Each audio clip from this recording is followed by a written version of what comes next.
Servants were buried alive with dead pharaohs in early dynasties.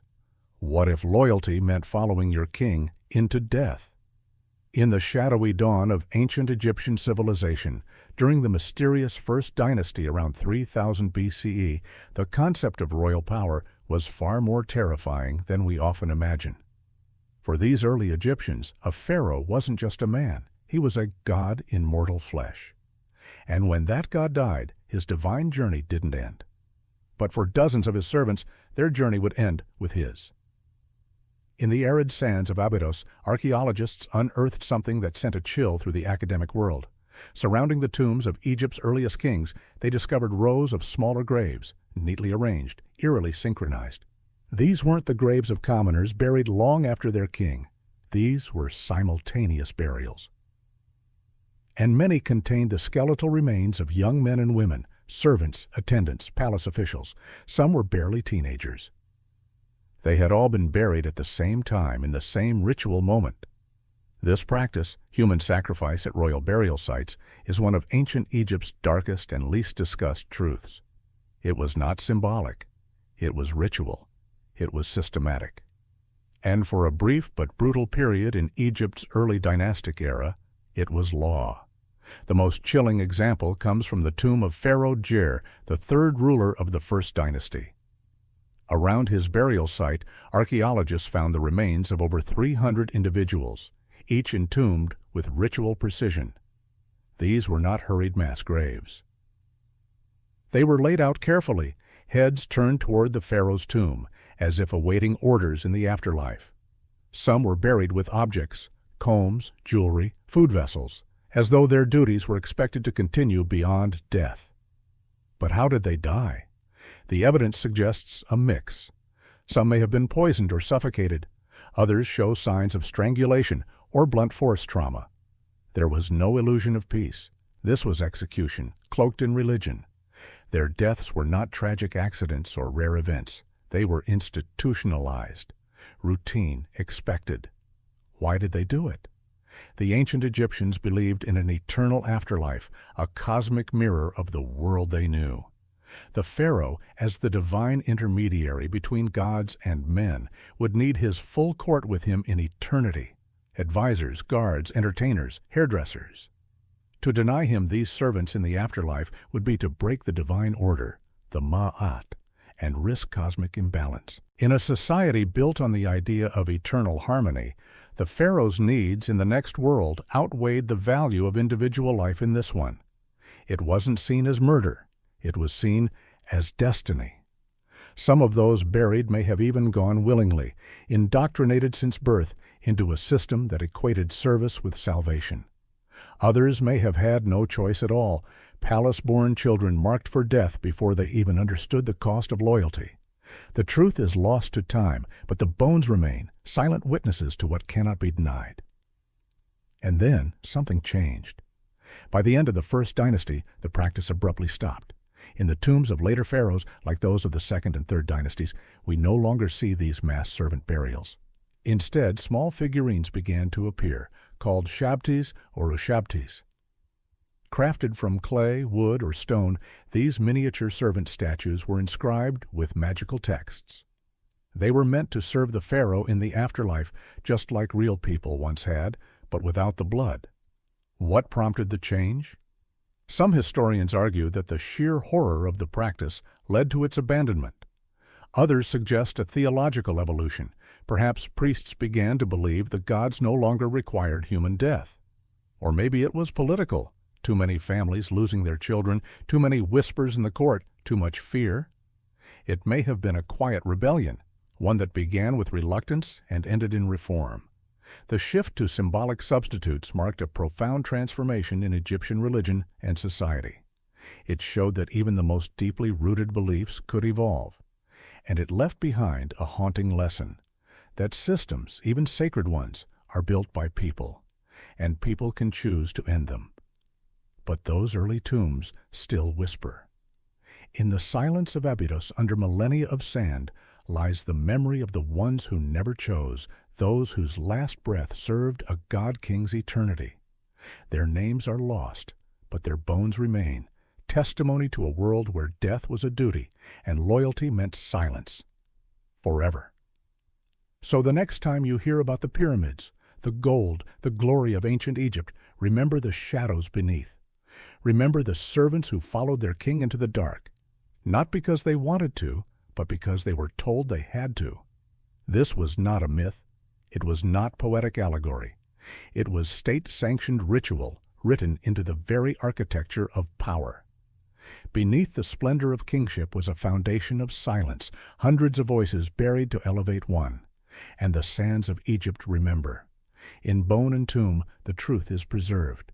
We dig, we uncover, and we listen, because even the dead deserve to be heard.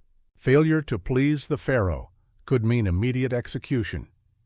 What if your entire life depended on the mood of one man, a man worshipped as a god, whose smile meant survival, and whose frown could mean death?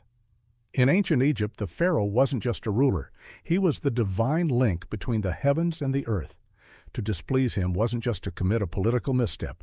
It was to disrupt the sacred order of the universe. The consequences: immediate, brutal, and often public. Failure to please the Pharaoh could mean execution, not because of treason, but because of divine insult. To serve in the court of the Pharaoh was to walk a tightrope between reverence and fear.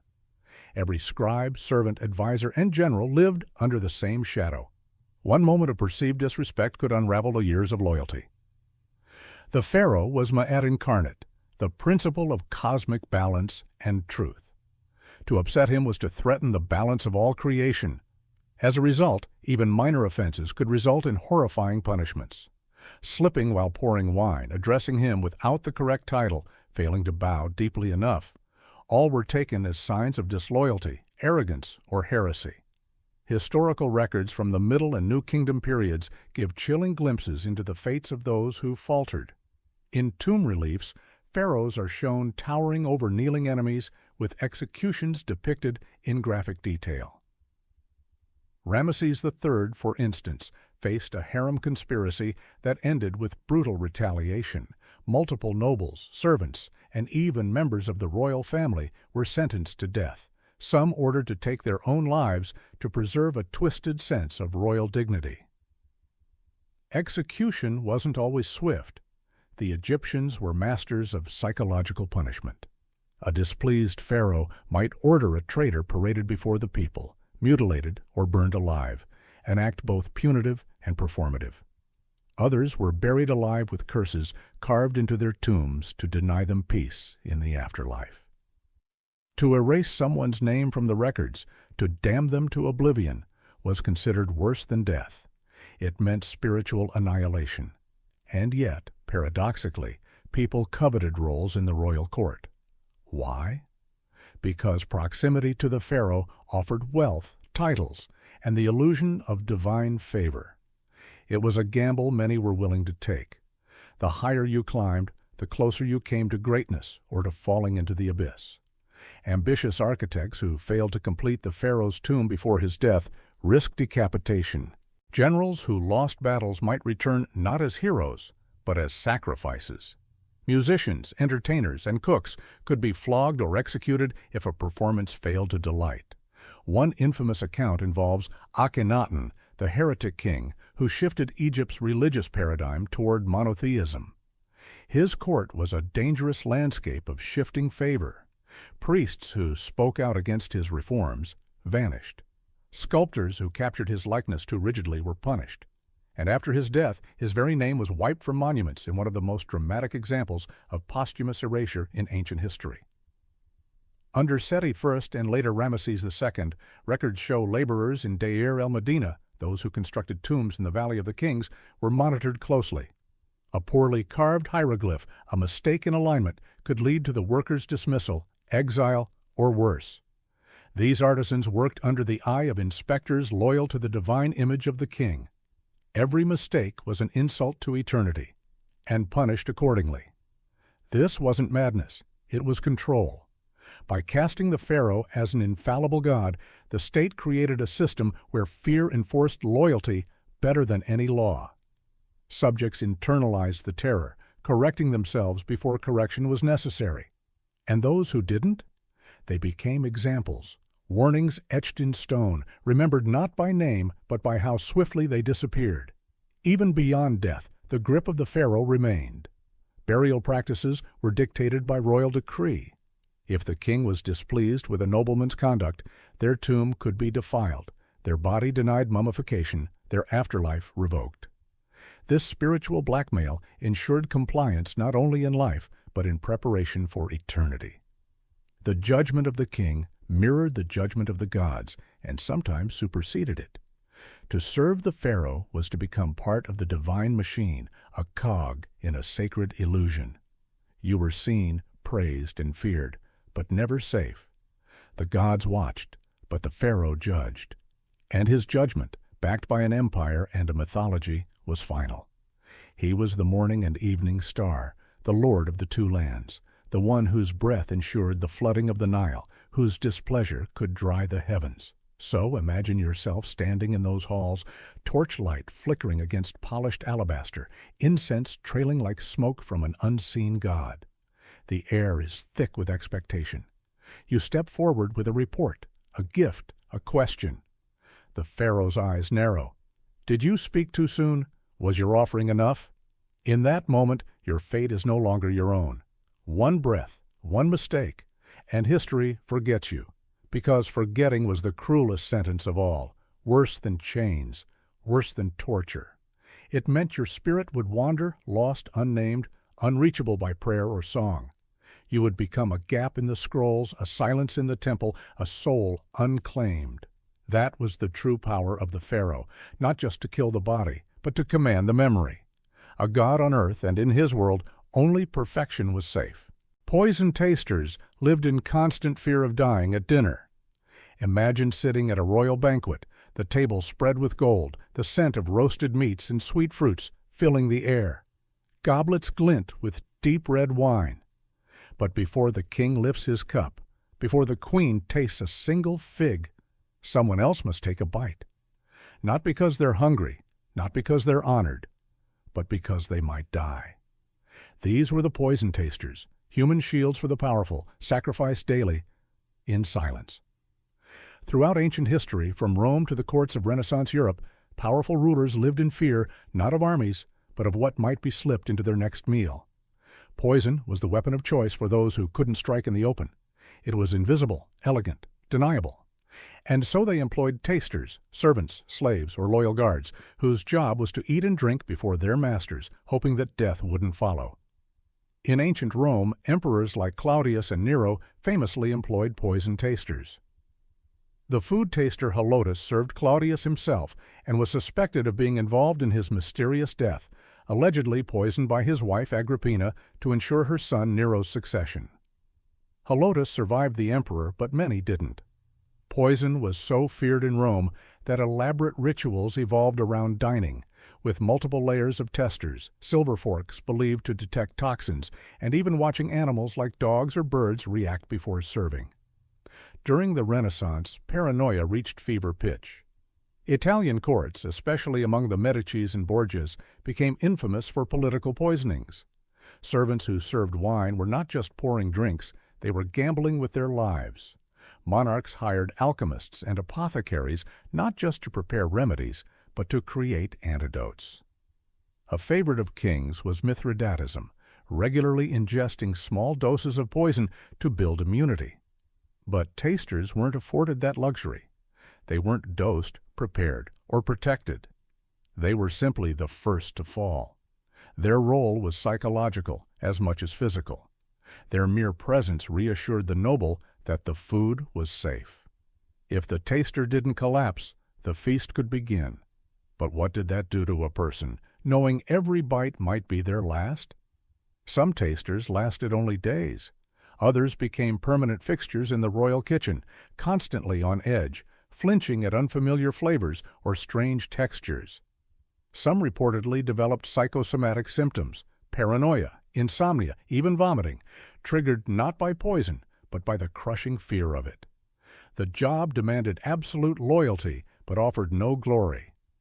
Unlike knights, generals, or even court jesters, poison tasters are rarely named in history. They were invisible protectors. Their deaths, if they occurred, were often hushed. After all, a successful poisoning meant not just a failed taster. It meant betrayal had seeped into the court itself. Rulers feared the implications. Better to bury the servant quietly than admit vulnerability. In Japan, a similar tradition existed among shoguns and emperors. Known as yojunin, these attendants were often samurai or high-ranking retainers. Their role extended beyond tasting to guarding the kitchen, supervising the preparation, and sometimes dying without ceremony if a plot succeeded. In some Islamic courts, eunuchs or favored slaves were assigned the task, considered loyal due to their isolation from political ambition. In all cases, the position was perilous. As the centuries passed, the role evolved. In the 20th century, even Adolf Hitler employed food tasters, 15 women who sampled his meals at the Wolf's Lair to ensure Allied spies hadn't laced them with poison. One of them, Margot Volk, survived the war and later spoke of the terror. Each day they ate alone under guard, unsure if it would be their last. They weren't allowed to leave or speak to others. For 2.5 years they lived on a knife's edge, without recognition, without honor, only fear. The modern equivalent exists today, though rarely discussed. In high-security zones, food for heads of state is still tested, sometimes by chemists and sometimes quietly by human intermediaries. But now it's masked behind science, diplomacy, protocol. The terror is no longer visible. And yet the story remains. The poison taster is a symbol of how power is always shadowed by paranoia, of how empires rest on the backs of the invisible, and of how some people lived each day on the edge of a blade, not for fame, not for cause, but simply because someone else feared the taste of their own ambition. And the haunting truth is, we rarely know their names. No statues were built for them, no songs were written. They lived in the shadow of kings and died in silence, while others dined. They were chosen not for greatness, but for expendability. And yet, in their own way, they bore the weight of a kingdom's fear. Every monarch who lived another day did so on the back of someone who took the first bite. History remembers conquerors and crowns, but forgets the taste testers who died so history could happen. Their courage was quiet, their deaths unnoticed. But their role was as critical as any general on a battlefield. They were guardians of the table, the invisible line between power and vulnerability. And they deserve to be remembered, not just as servants, but as sacrifices made daily in the name of fear. Even now, in every gesture of caution, in every silent act of protection behind closed doors, they live on. Their legacy isn't written in books. It lingers in the rituals of safety, in the unseen acts of those who risk quietly without recognition. Because somewhere, someone is still tasting first. Eunuchs and attendants could be blamed for royal intrigue. Imagine the hush that falls over a palace courtyard as the emperor's favored servant approaches the inner sanctum.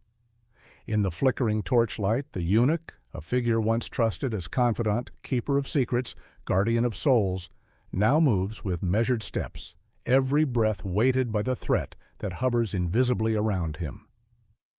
For centuries, eunuchs and high-ranking attendants occupied a perilous position at the heart of royal power, close enough to witness intimate counsel, distant enough to be seen as expendable.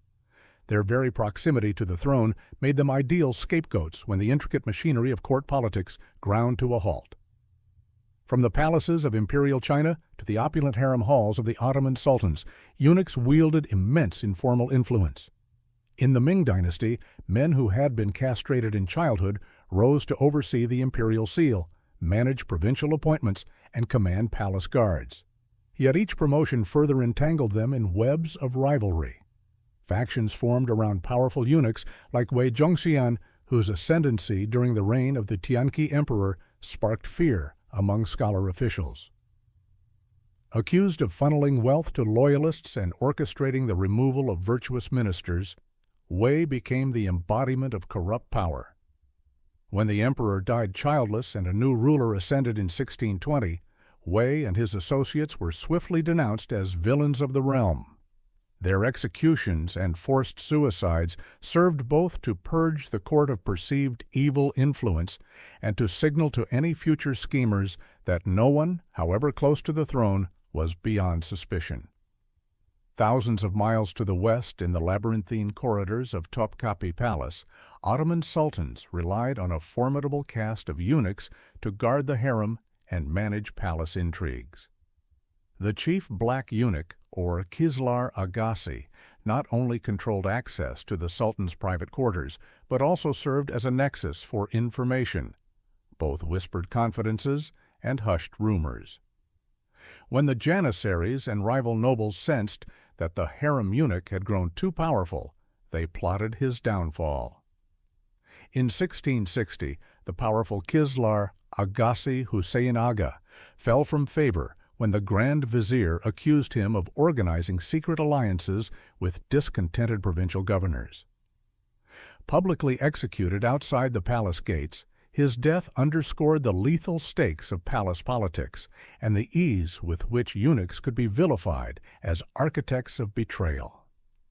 Even beyond the Islamic and Chinese courts, attendants who served in the closest proximity to monarchs were vulnerable. In the Byzantine Empire, chamberlains and private secretaries who controlled access to emperors wielded the power of life and death.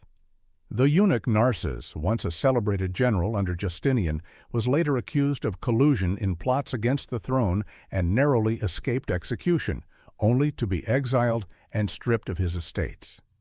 His fate illustrated a recurring pattern. Exceptional service could elevate an attendant, but any misstep or any perception of misstep could turn loyalty into lethal liability. Across medieval Europe, analogous dynamics played out among chamberlains, ladies-in-waiting, and other intimate servants.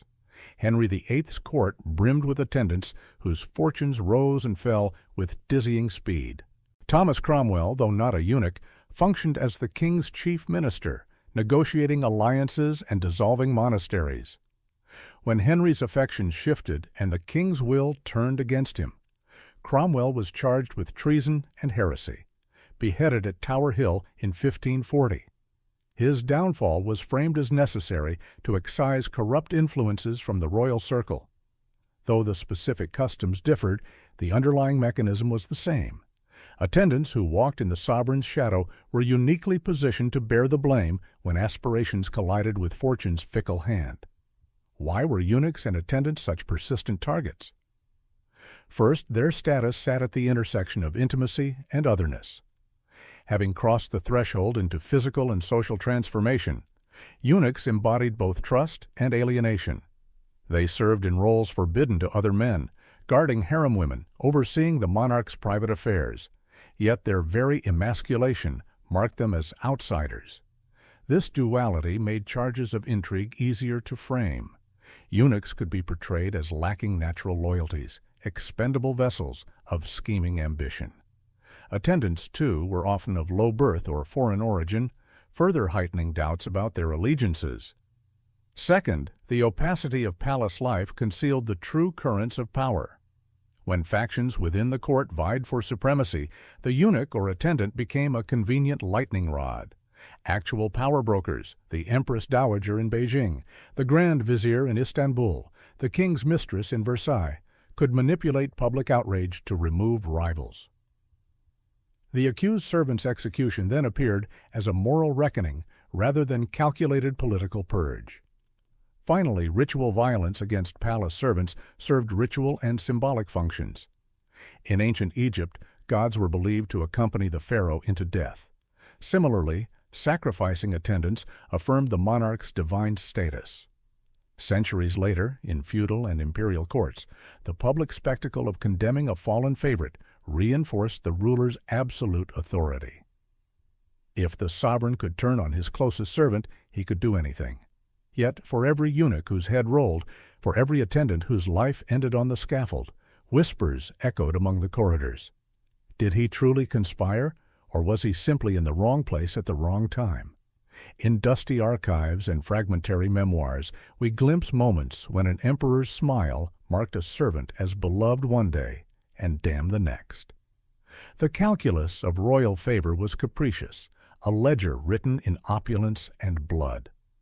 Today, as we sift through the fragments of palace archives and translate the terse annals of court scribes, we are reminded of the human cost of power's dazzling heights. Eunuchs and attendants, whose labor sustained the rituals of sovereignty, often paid with their lives when the machinery of state turned with unexpected violence.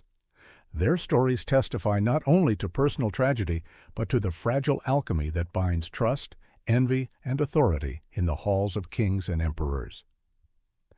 And as we review the fading frescoes and cracked porcelain of long-ago courts, we confront an enduring truth. Proximity to power can elevate the humblest servant and doom him just as swiftly. Builders and decorators in tombs were sometimes killed. Afterward, imagine crafting a masterpiece for the dead, a royal tomb hidden deep in the desert cliffs, rich with gold, art, and secrets. You are a skilled laborer in ancient Egypt, sworn to silence, paid in bread, beer, and fleeting glory. You spend months, even years, carving sacred hieroglyphs, painting the journey of a soul to the afterlife, and hauling treasures no outsider must ever see. But as the final stone is sealed, a new, chilling reality sets in. You know too much, and now you may never walk free again. This is not a myth. It is a dark footnote in the history of ancient tomb construction, one that whispers of betrayal, control, and brutal secrecy. In the golden age of Egyptian tomb building, secrecy wasn't just ceremonial. It was life or death. In ancient Egypt, particularly during the New Kingdom, pharaohs were obsessed with securing their immortality. Their tombs, such as those hidden in the Valley of the Kings, were more than graves. They were gateways to eternity, sacred vessels meant to outlast empires and ensure divine passage. These tombs were built in complete secrecy, carved into remote rock faces far from the eyes of the living world. The designs were complex, filled with traps, curses, false passages, all designed to fool grave robbers. The laborers who constructed them came from places like Deir el-Medina, a highly specialized village of artisans and builders employed directly by the state. These men weren't common peasants. They were literate, trained in engineering, painting, and religious rites. They were entrusted with the most sacred task, building the pharaoh's afterlife. But with that trust came danger. While there is no single document that spells it out in plain Egyptian script, scattered evidence and chilling accounts passed through ancient texts and oral tradition suggest that workers who completed certain royal tombs were sometimes executed or exiled. Why? Because they were walking blueprints of the pharaoh's final resting place. They knew every chamber, every corridor, every trap. They knew where the treasures were hidden, and that knowledge made them a risk. Herodotus, the Greek historian who visited Egypt centuries later, hints at this practice. Though his accounts sometimes veer into the mythical, they speak of laborers disappearing after great tombs were sealed, never to be heard from again. Some were believed to have been buried alive, others vanished into the desert. Whether these stories were exaggerated or rooted in truth, they fed the legend of the silenced tomb builder.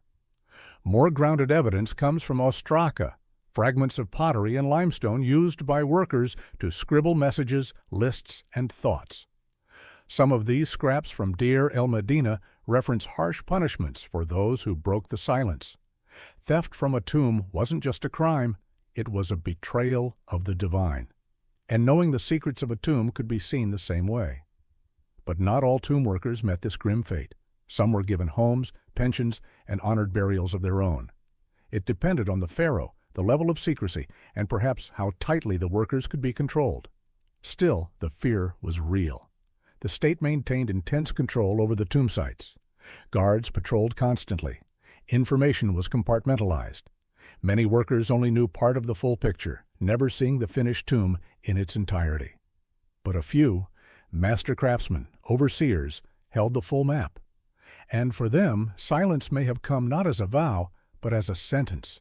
It was not only about secrecy, it was about power. The pharaoh was not merely a king, he was a god, and a god's secrets were not to be held by mortals. To serve a pharaoh in death was the greatest honor. To be silenced afterward? That was the cost of divine intimacy. This practice wasn't limited to Egypt. Similar echoes appear in other ancient cultures. In ancient China, thousands of laborers who helped construct the tomb of Emperor Qin Shi Huang, home of the famous terracotta army, were reportedly buried alive to protect the secret of the tomb's contents and location. In India, Mughal architects and craftsmen who built royal tombs were said to be blinded afterward to preserve the uniqueness of their designs. Secrecy was not just a policy, it was a weapon used by kings to maintain mystery and legacy.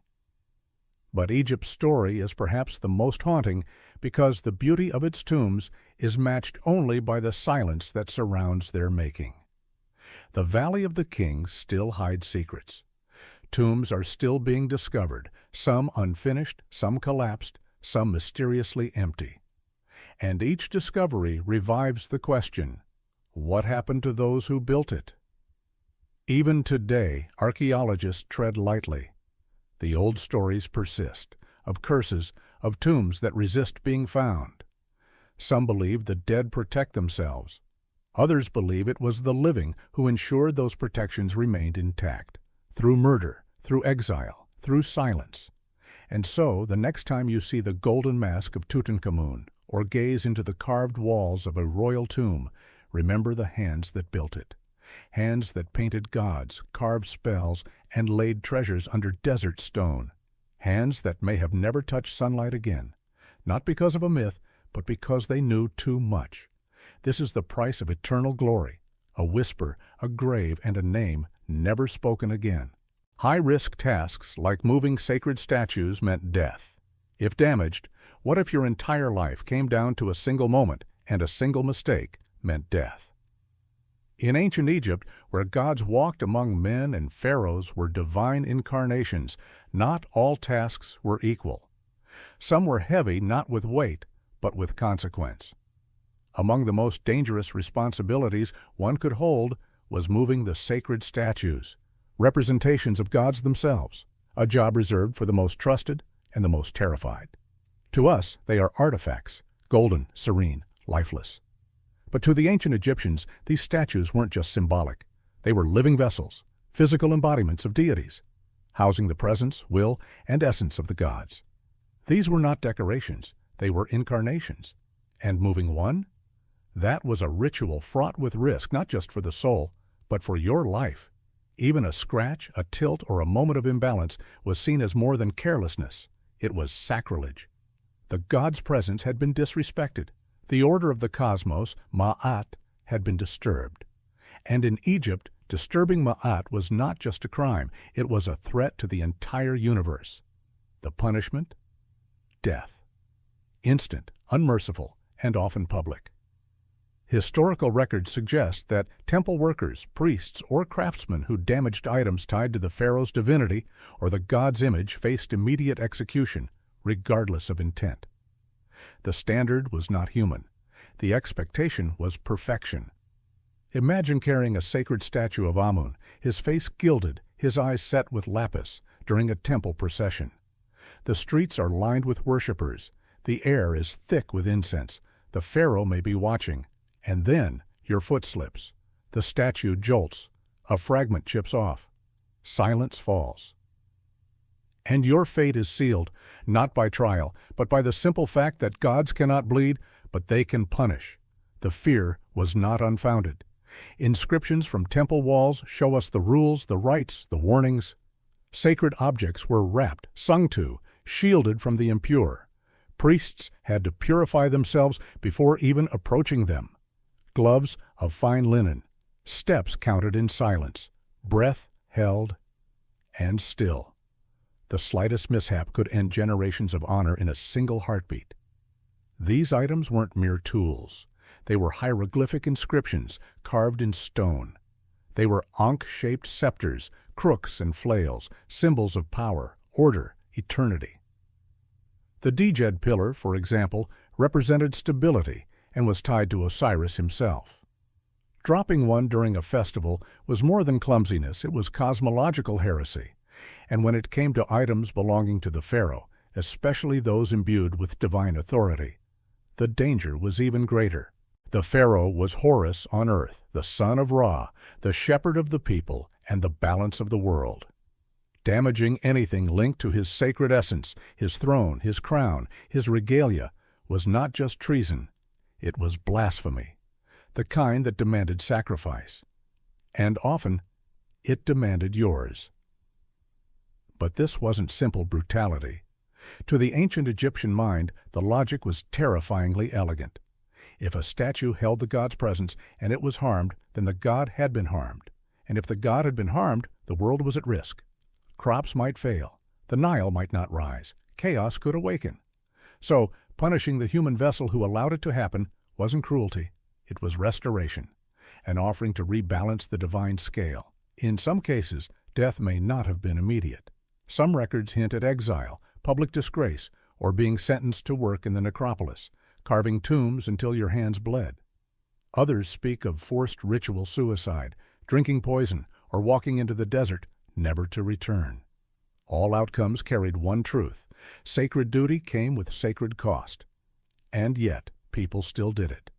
Generations of priests, sculptors, bearers, and handlers took on the burden. Why? For honor, for family legacy, for divine proximity. To serve the gods was to walk a line no mortal should tread.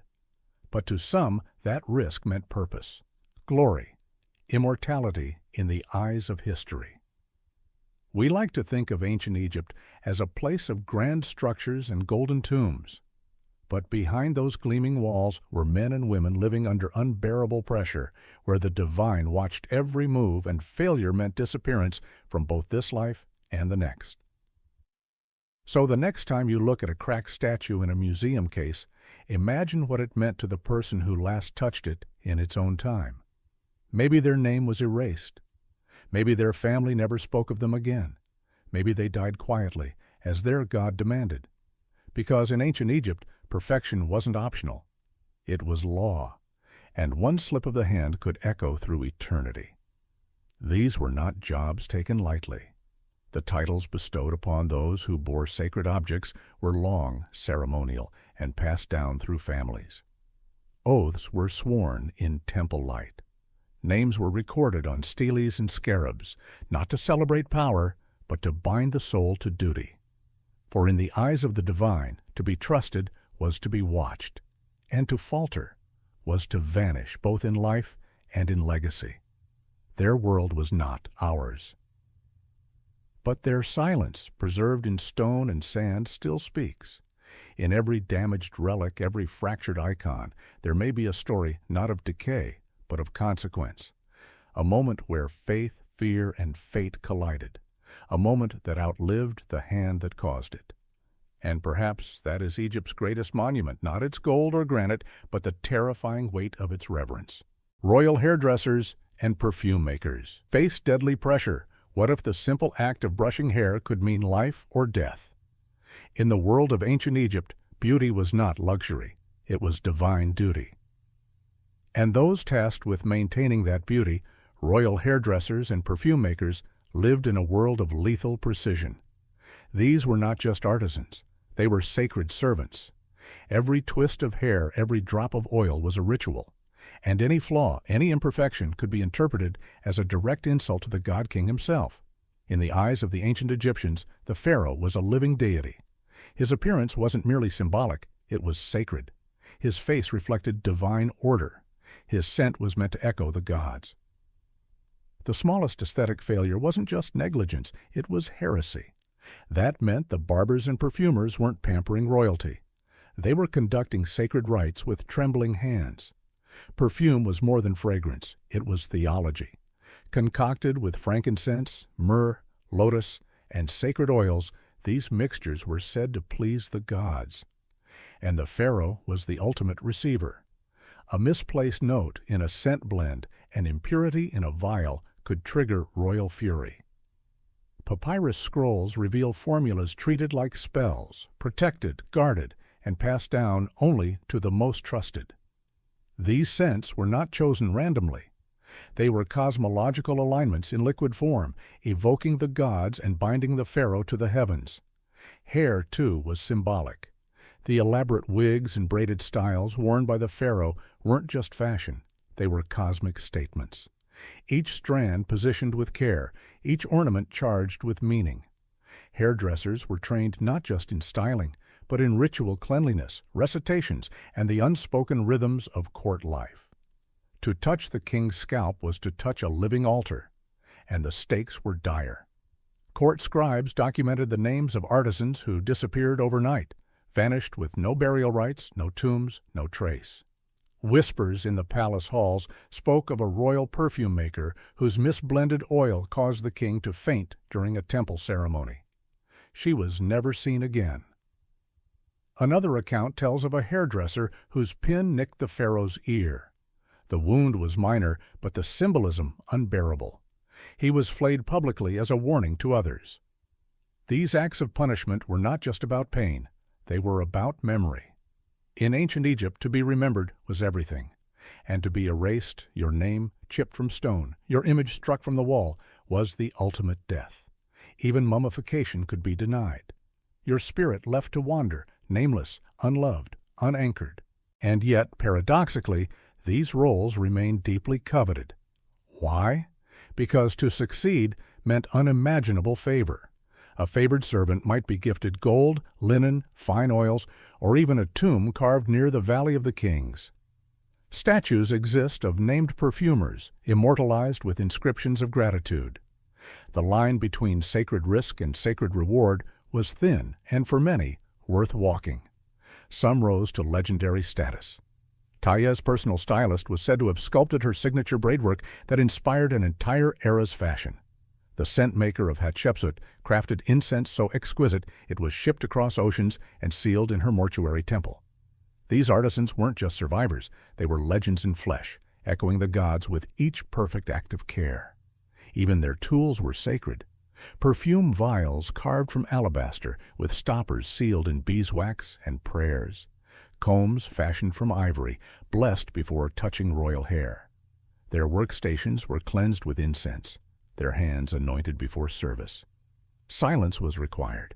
Even breath was held in reverence. Training took years. A novice would begin under a master, learning not just recipes or styles, but the psychology of sacred grooming. When to speak, when to bow, when to disappear. Because in the presence of a living God, awareness was survival. And above all, there was no second chance, no forgiveness.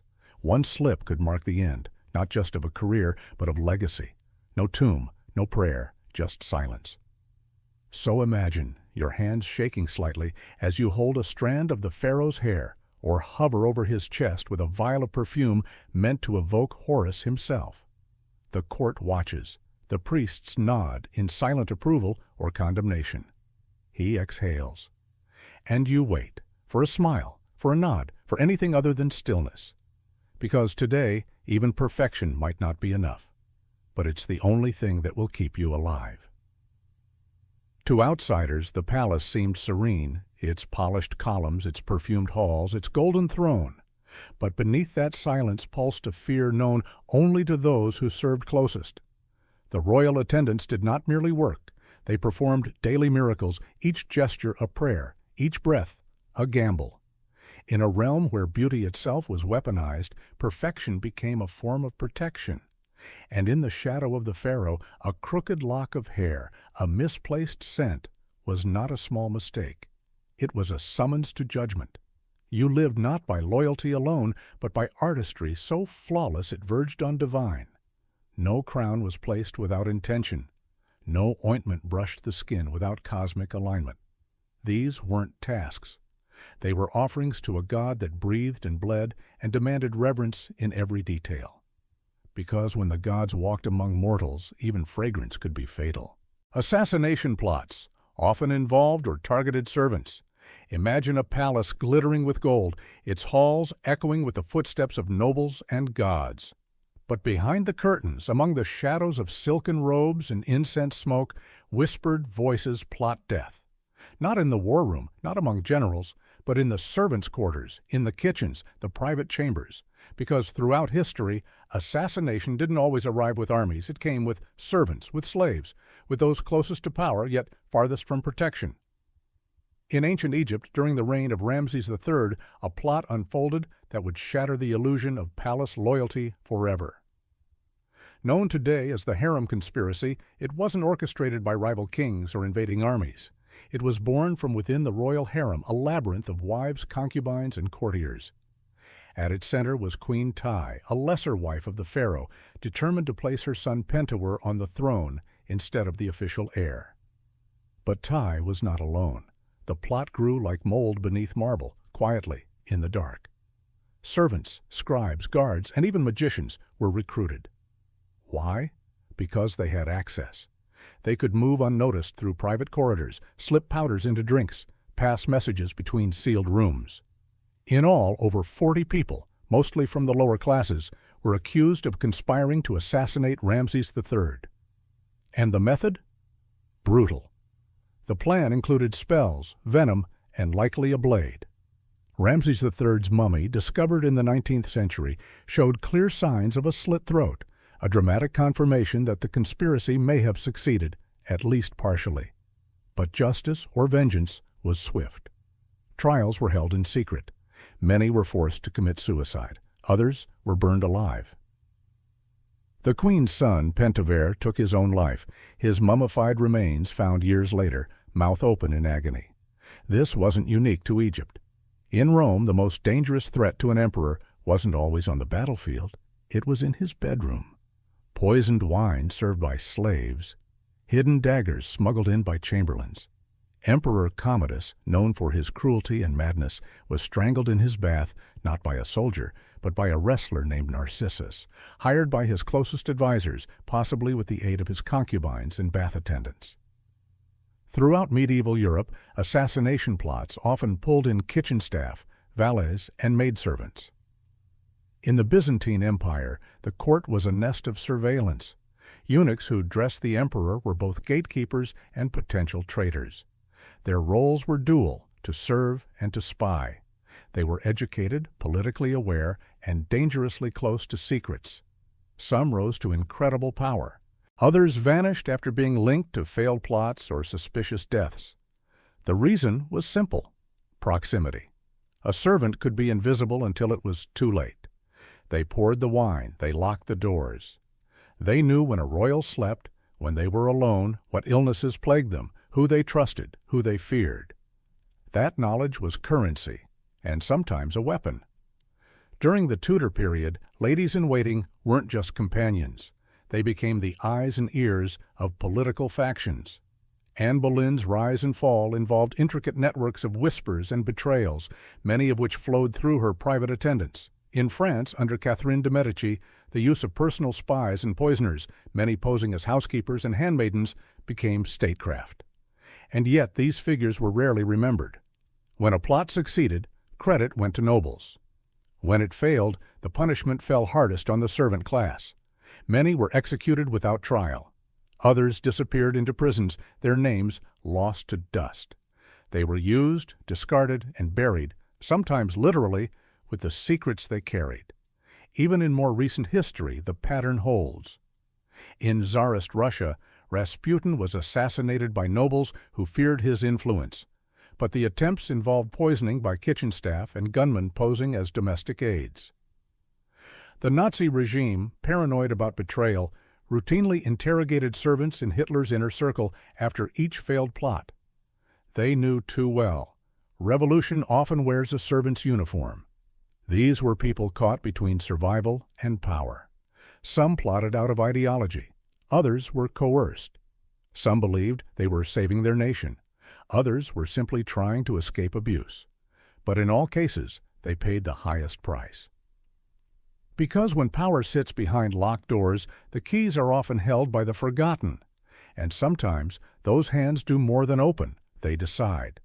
And in all of these stories, one thread remains. These servants were not merely background figures in royal drama.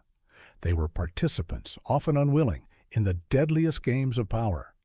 They had to calculate risk and loyalty daily. Some became pawns, others became blades. We remember the names of the kings who fell and the nobles who plotted. But rarely do we speak the names of the ones who unlocked the doors, whispered the warnings, or held the goblet just long enough to hesitate. They deserve to be remembered not as tools, but as people trapped between obedience and survival, loyalty and liberation. Because sometimes the most dangerous seat at the table is the one that stands behind it. Mummification workers risked their lives during ritual preparation. They worked in silence, hand steady, breath held, every motion precise. These were not ordinary laborers. They were the mummification priests of ancient Egypt, tasked with guiding the body of a pharaoh from the land of the living to the eternal kingdom of Osiris. But theirs was not a role of reverence alone. It was a deadly honor, because a single mistake, an incorrectly uttered prayer, a damaged organ, a misplaced cut, could be interpreted not merely as failure, but as sacrilege. And sacrilege in the realm of the gods meant curse, disgrace, or death. To understand the danger, one must understand the stakes. In ancient Egypt, the pharaoh was not just a king, he was a living god, the embodiment of Horus, destined to become Osiris in death. Preserving his body was not mere tradition, it was sacred cosmology. Every vessel, every linen wrap, every incision had divine consequences.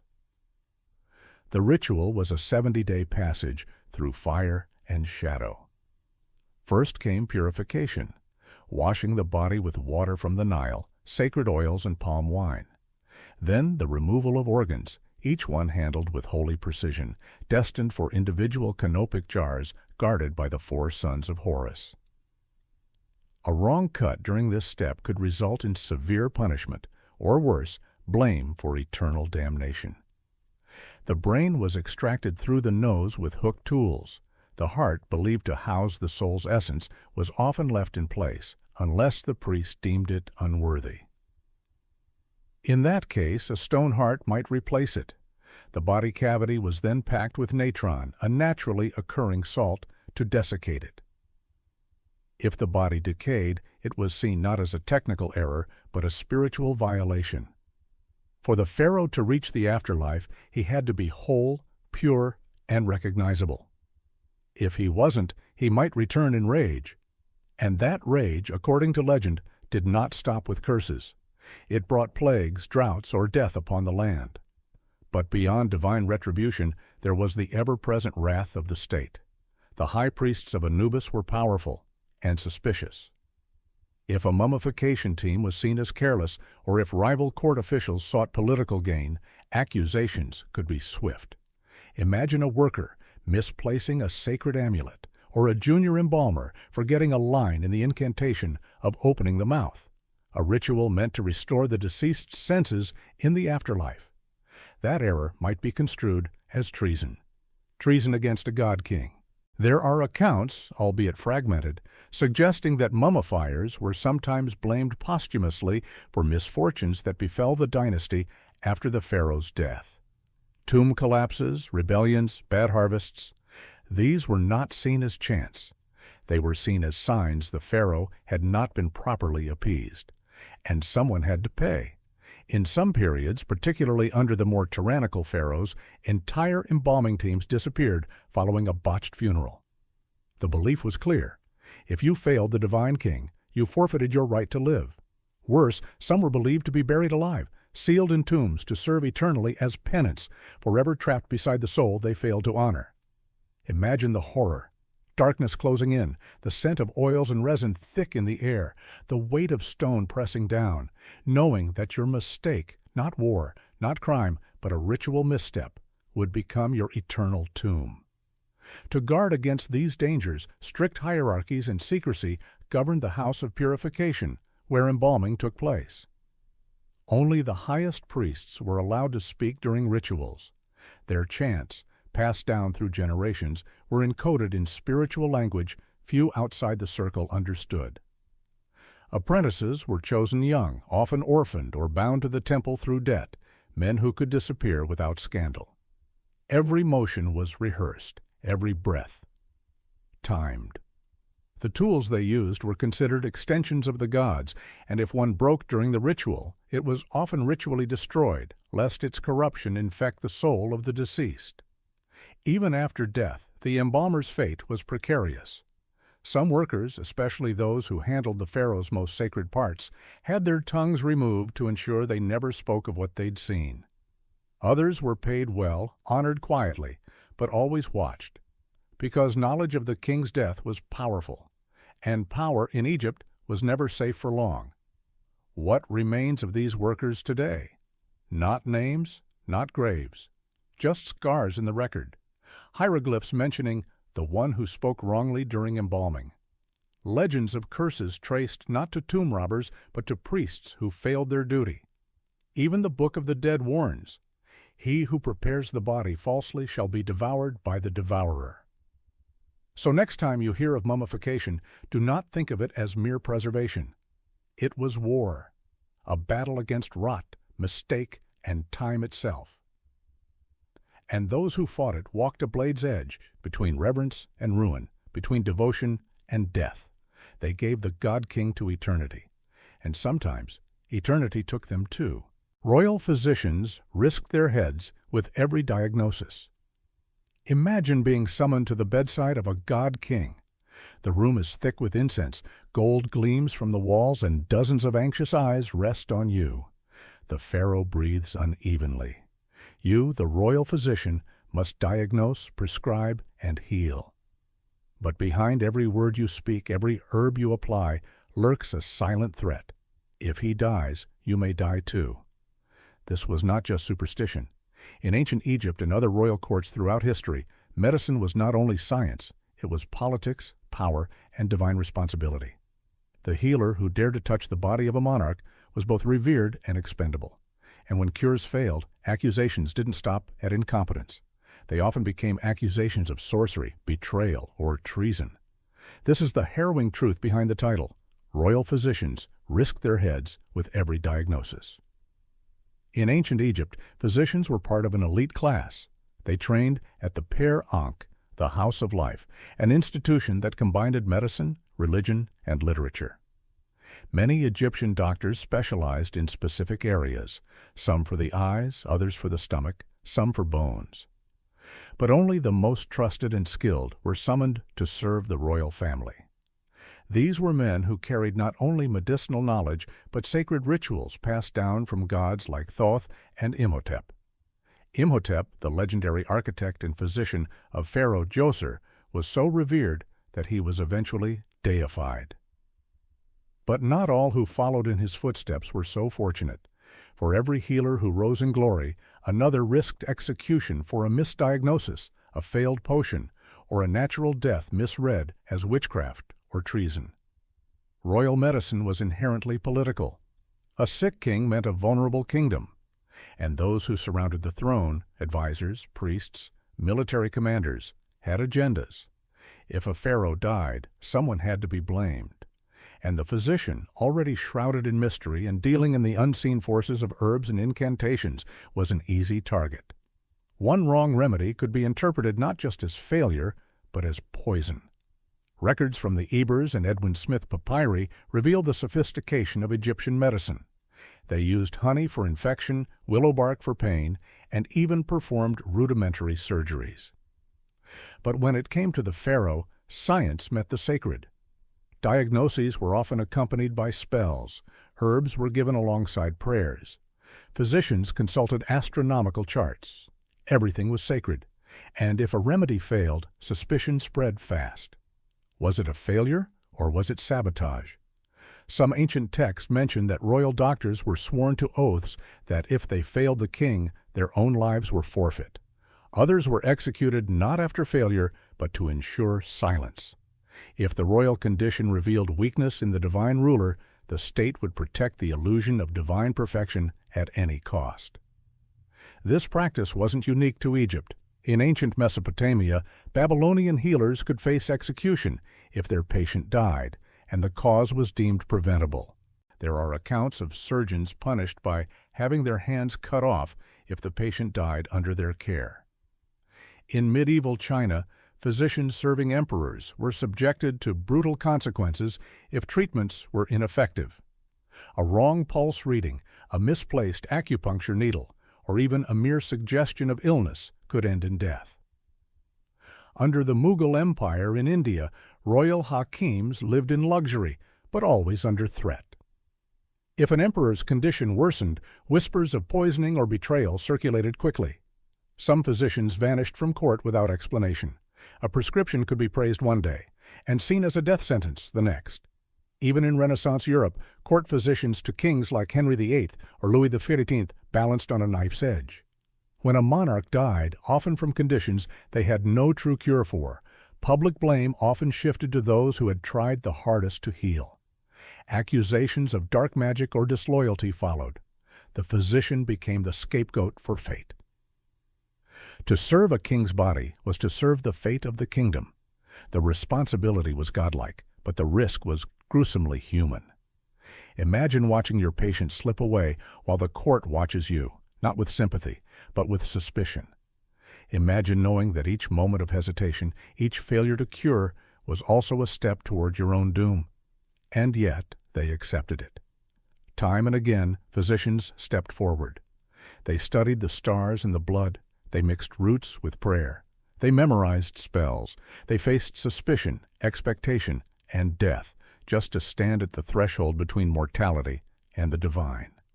Some did it for power, some for knowledge, some because they believed healing a god was the highest honor imaginable. They were the first to touch the flesh of royalty when others feared to approach. They were the last to whisper ancient incantations into the ears of dying emperors. They walked the fine line between science and sorcery, between reverence and wrath. They bore the burden of human fragility in an age that demanded godlike perfection.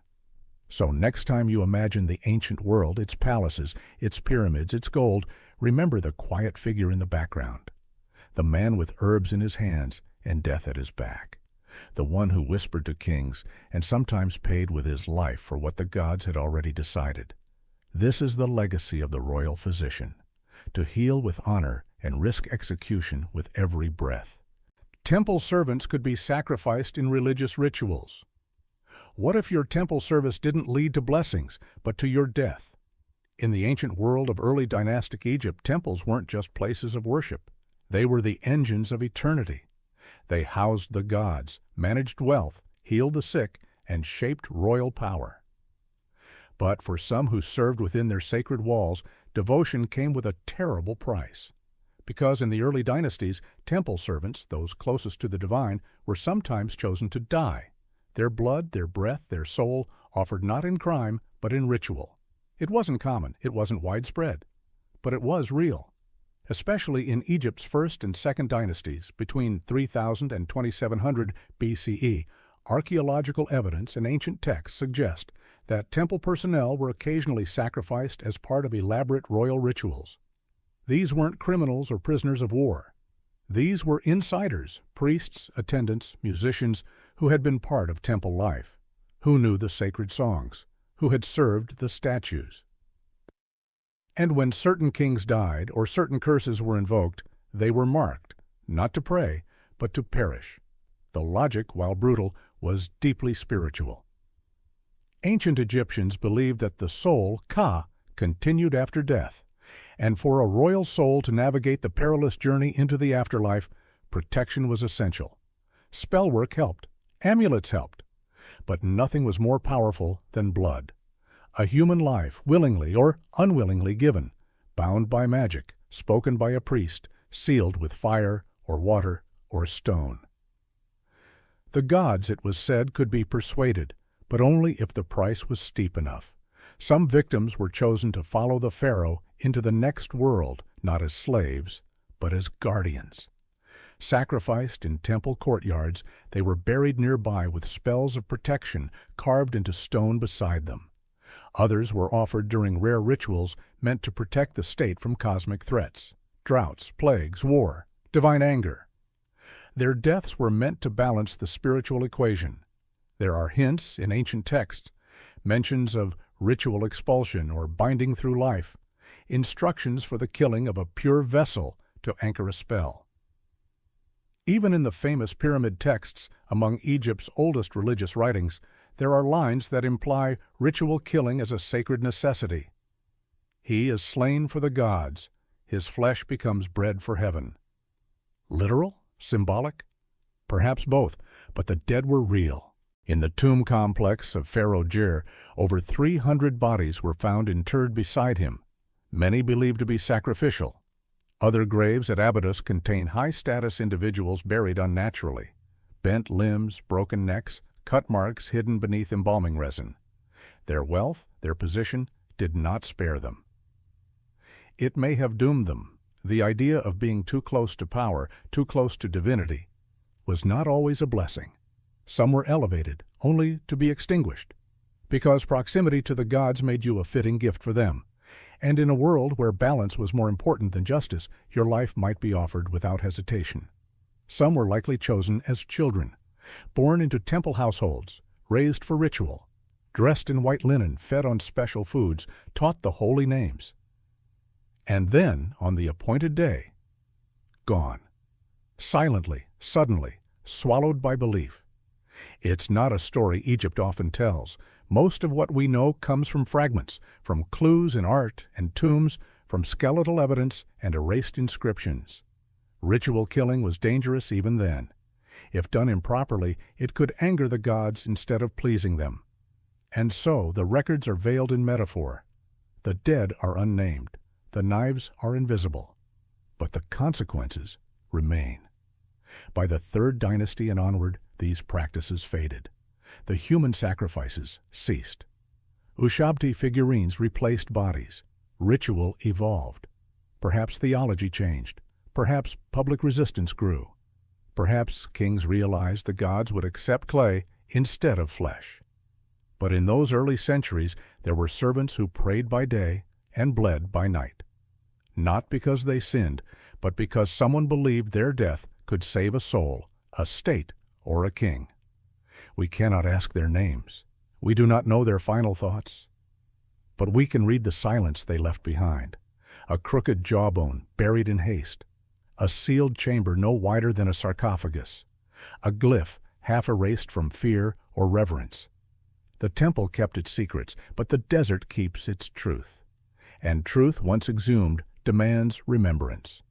Their sacrifice, real, remembered, or forgotten, became part of the foundation stones. Beneath each column, behind each altar, their shadows still stretch.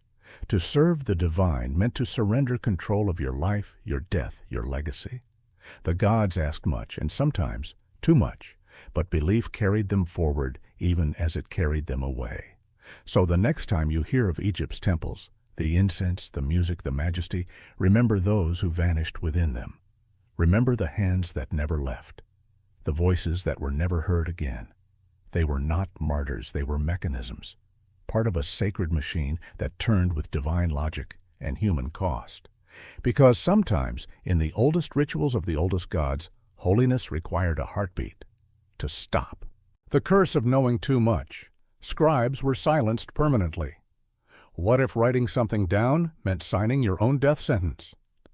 In ancient Egypt, scribes were the gatekeepers of eternity, recording divine spells, sacred rituals, and the secrets of death and rebirth. But some knowledge was not meant to be shared. Some truths were so powerful, so tied to the gods, that once a scribe recorded them, they could never be allowed to speak again. This is the hidden fate of Egypt's sacred scribes, the curse of knowing too much. Not all scribes were equal. Some copied tax records or legal decrees.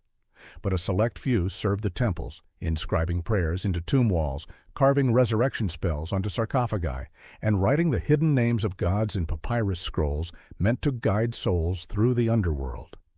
These words weren't decoration. They were magic. And magic had to be protected. To know the spells of Osiris or the secret invocations of Thoth was to touch divine power. These were more than texts. They were keys to immortality. In the wrong hands, they could undo the order of the world. And so, when a scribe completed his task, especially those inscribing funerary papyri for royals or high priests, he sometimes vanished. His name never spoken. His family silenced. The knowledge had been transferred. The vessel could now be destroyed. There are inscriptions warning that those who reveal sacred texts would suffer spiritual annihilation. "Let his soul be devoured," reads one wall. "Let his mouth be sealed beyond death." Some tombs even include symbolic knives carved near the scribe's name, quiet reminders of the price of access. Death not as punishment, but as preservation. In temple workshops, only the most trusted scribes were allowed to see the full book of the dead. Portions were divided, knowledge fragmented. One scribe might transcribe a spell, another a map of the underworld, neither allowed to see the whole. Secrecy was sacred, and betrayal meant obliteration. And yet these roles were honored. A scribe who died for divine secrecy was said to serve the gods even in death. His sacrifice was purity, his silence devotion. But he could not be remembered. To remember him was to reopen the seal, so imagine it, seated in dim torchlight, a stylus in hand, your fingers trembling as you inscribe a god's name. Behind you, a priest watches. The spell is complete. You lower your head, knowing what comes next. Not because you failed, but because you knew too much. The Egyptians believed that writing itself was divine. Hieroglyphs were not just language, they were living breath. Each symbol was an invocation. To write the true name of a god was to call him. To carve spells into stone was to open a passage between this world and the next. And those who knew how to do this, those few chosen to wield the stylus, were both revered and feared. Inside temple walls, sacred libraries known as houses of life were guarded day and night. Only the highest-ranking priests and scribes could enter. These archives contained cosmological treatises, healing incantations, the original versions of the Book of the Dead. Accessing such knowledge was like walking on sacred flame. Many scribes would spend their entire lives copying fragments without ever being told the whole. Some were blindfolded when entering certain chambers, so they would not see where the knowledge slept. It is said that before great rituals, such as the opening of the mouth ceremony, which restored breath to a dead body, certain scribes were taken aside and given texts that no one else was allowed to see. Once the rite was complete, those scribes were not seen again. Some were buried within the temple itself, their names hidden beneath the very stone they helped sanctify.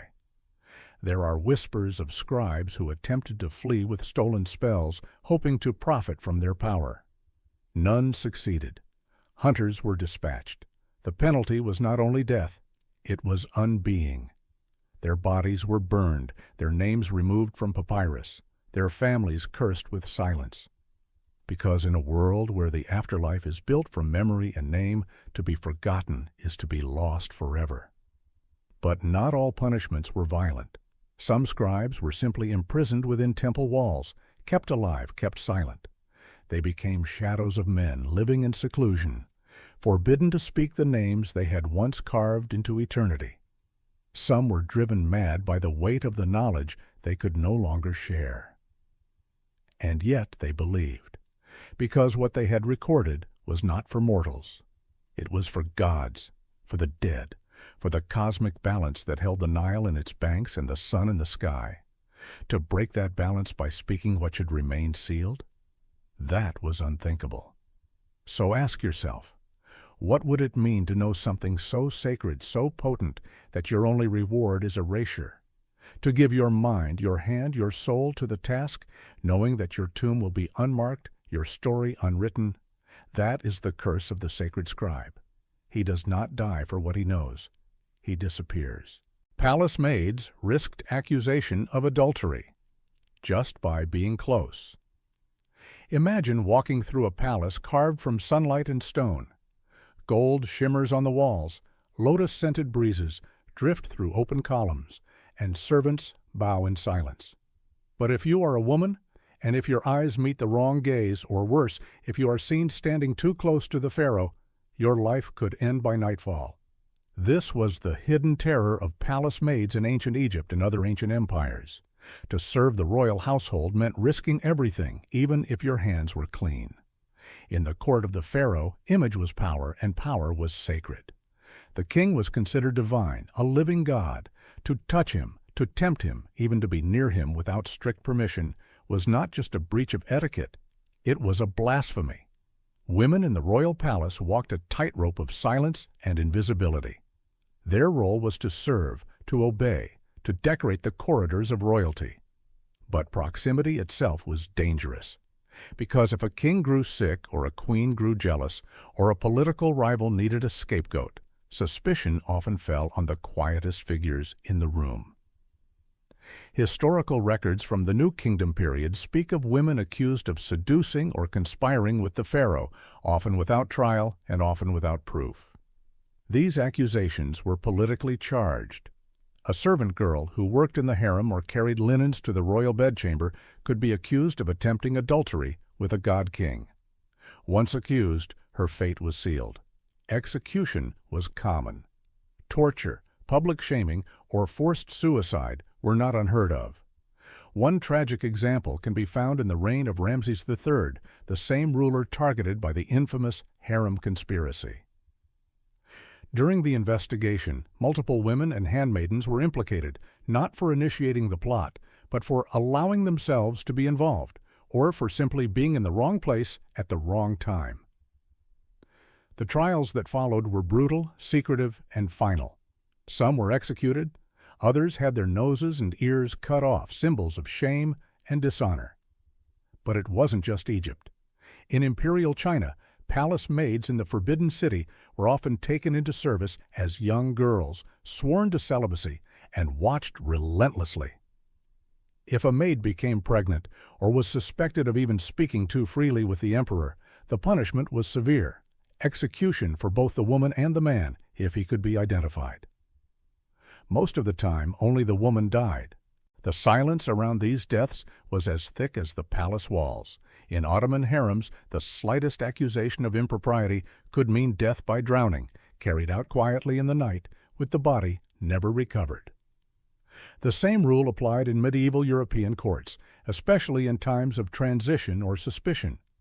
Servants who worked near kings, popes, or bishops were considered potential threats simply because of their proximity. For women, the risk was doubly intense. A rumor was enough. A whisper could be fatal. These women had no voice, no trial, no defense. They were presumed guilty by the very fact of their presence. Their beauty could betray them. Their silence could condemn them. In some cases, just being noticed was enough to mark them for death. And still, they served. They scrubbed stone floors. They carried incense. They soothed the children of queens and folded the robes of kings. They lived in fear of being favored and fear of being forgotten. Their loyalty was a weapon used against them. Their deaths, if recorded at all, were brief notations in dusty scrolls, removed for disloyalty or simply replaced. Many of these women were chosen for their beauty, youth, or family connections to minor nobles, yet their lives were stripped of choice. Upon entering the palace, they were renamed, reclothed, and reshaped to fit the mold of decorum. They lived in cloistered wings, bound to silence, trained in elegance, but warned never to speak unless spoken to. In some courts, they were forbidden to learn how to write, lest they pass secrets or bear witness to scandal. The fear was not always loud. It lived in habits, the way maids would walk with their eyes down, the way they folded cloth to avoid appearing idle. It lived in the way mothers warned their daughters not to smile too brightly or linger too long. To be noticed was a curse. To be invisible was safety. And yet palace life was not without contradictions. A maid could rise if favored, if clever, if lucky. In rare cases, servants became royal concubines, mistresses, even wives. But this path was just as dangerous. For every maid who rose in rank, many more were torn down by jealousy or suspicion. Some were accused simply because a nobleman glanced at them, others because a rival needed someone to blame. Often, truth didn't matter. Once accused, a woman had no way to prove her innocence. Even now, in modern reconstructions of royal courts, these women are often missing. They are props in historical dramas, shadows in paintings, footnotes in records. But behind every embroidered robe and royal procession was a hand that ironed the garment, a heart that beat a little faster with every step closer to power. They weren't merely bystanders to history, they were survivors of it. So honor their memory, speak their stories. For every throne stood on polished floors, and every floor was kept clean by those who feared what might happen. if they stood too close. Punishment for spilling sacred oils or blood during rituals was death. The temple was silent, heavy with incense and power. Every gesture was sacred, every object a conduit to the divine. In the ancient world, especially in Egypt, Mesopotamia, and early Israel, ritual was not performance.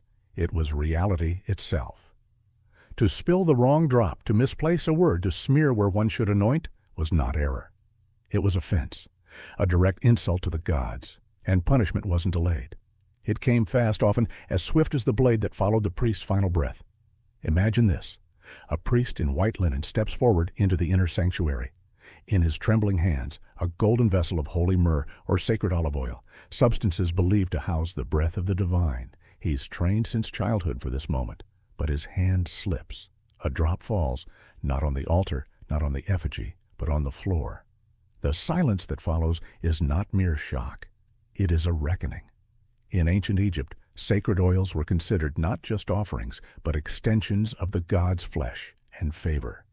To spill them on unworthy ground was to desecrate the presence of the divine. It was a fracture in the harmony between heaven and earth. And harmony, in Egypt, was everything. The concept of ma'at, cosmic order, governed life, death, judgment, even architecture. The spilling of sacred oil was not seen as clumsiness, it was spiritual sabotage. The punishment? Execution, often without trial, carried out in silence to restore balance. Mesopotamian temple records whisper of similar severity. Priests who spilled sacrificial blood in the wrong location or let it touch forbidden garments were struck down, not just for ritual impurity, but for drawing divine wrath into the temple. The gods were not abstract beings. They were present, watching, and easily offended. A drop of sacred blood falling where only oil should go? That was a contamination of realms. Some priests were drowned, others buried alive under temple stone, so their flesh could seal the rupture they'd caused in the sacred world. Among the Levites in ancient Israel, duties in the tabernacle or temple were bound by exacting divine instructions. The book of Leviticus describes the deaths of Nadab and Abihu, sons of Aaron, who offered strange fire to the Lord. Fire descended and consumed them. Their crime? A ritual deviation. Scholars have debated the details for centuries, but the message was unmistakable. Even minor liturgical mistakes, even well-meaning ones, could mean death. The holy was not a metaphor. It was a force. And those who mishandled it were erased by it. Why such harshness? Because in the minds of ancient peoples, the sacred was volatile, like lightning trapped in a bottle.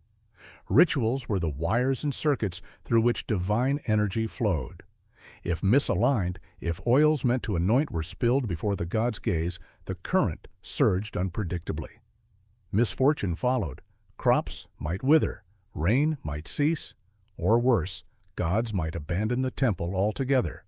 So one life, the life of a careless priest, was a small price to pay to seal that breach. There are accounts from the ancient Hindu tradition as well. In agamic rituals performed in South Indian temples, the spilling of sanctified abhisheka waters, or oils, used to bathe the deity, was seen as a contamination of the sacred image. While public executions were rare, priestly disgrace could lead to exile, caste expulsion, or even orchestrated spiritual suicide. The idea was always the same. The sacred space must be protected, even from its servants. This wasn't only about oil or blood. It was about order, about keeping the boundary between the divine and the mortal intact. Because once that boundary is broken, when the sacred leaks into the profane, it doesn't just stain the floor. It endangers the entire world. If the gods saw their essence spilled, their gift wasted, their command dishonored, it wasn't the oil that was ruined, it was the covenant itself. So priests lived not just in reverence, but in fear. Their hands weren't just steady from practice, they were steady because their lives depended on it. Behind every bowl, every blade, every flask of sacred oil was the looming presence of judgment, not from men, from gods, and from kings who enforced divine will with merciless clarity. There was no forgiveness ritual for a spilled offering, no second chance for staining the sacred, only silence and the executioner's steps approaching. They served the divine with devotion, but the price of even a single mistake was everything. Guardians of the Pharaoh's chamber slept beside death. Imagine standing at the threshold of eternity. Behind you lies the darkness of the Pharaoh's chamber. Before you, a nation kneels to a god-king. You are not merely a guard, you are a living wall between the divine and death. You do not sleep. You do not speak unless spoken to. You do not blink when shadows move. Because if the Pharaoh dies under your watch, your life is forfeit. In ancient Egypt, the honor of guarding a king was a sacred duty and a death sentence in waiting. This is the forgotten fate of the royal guardians, elite soldiers who slept beside death. Their job was simple in theory: protect the living God. But in practice, it was an unrelenting test of loyalty, awareness, and fear. Because should the Pharaoh die, be it from illness, poison, or an assassin's blade, his guards were often executed in retribution, sometimes alongside their ruler, buried in the same tomb, sealed forever in guilt and stone. Egyptian pharaohs were not just rulers, they were incarnations of Horus, sons of Ra. Their lives were considered divine, their deaths a rupture in the cosmic order.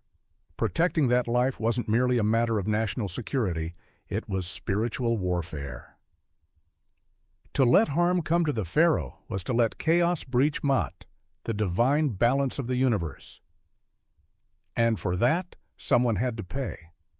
The royal guards, often handpicked from elite warrior classes or noble families, were stationed in and around the royal bedchamber, the court, and temple grounds. They lived in rigid shifts, trained in silence, observation, and absolute obedience.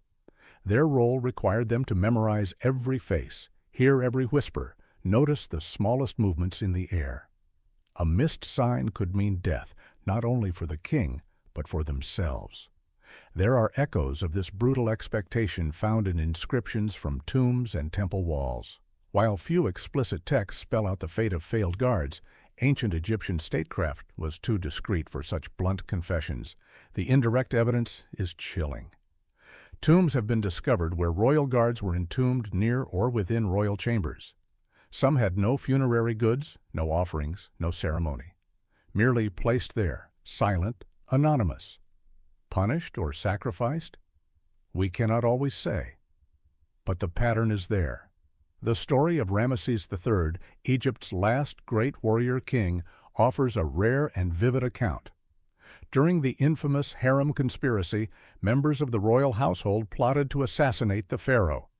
Court records known as the Judicial Papyrus of Turin detail the arrests and trials of the conspirators, including scribes, wives, priests, and guards.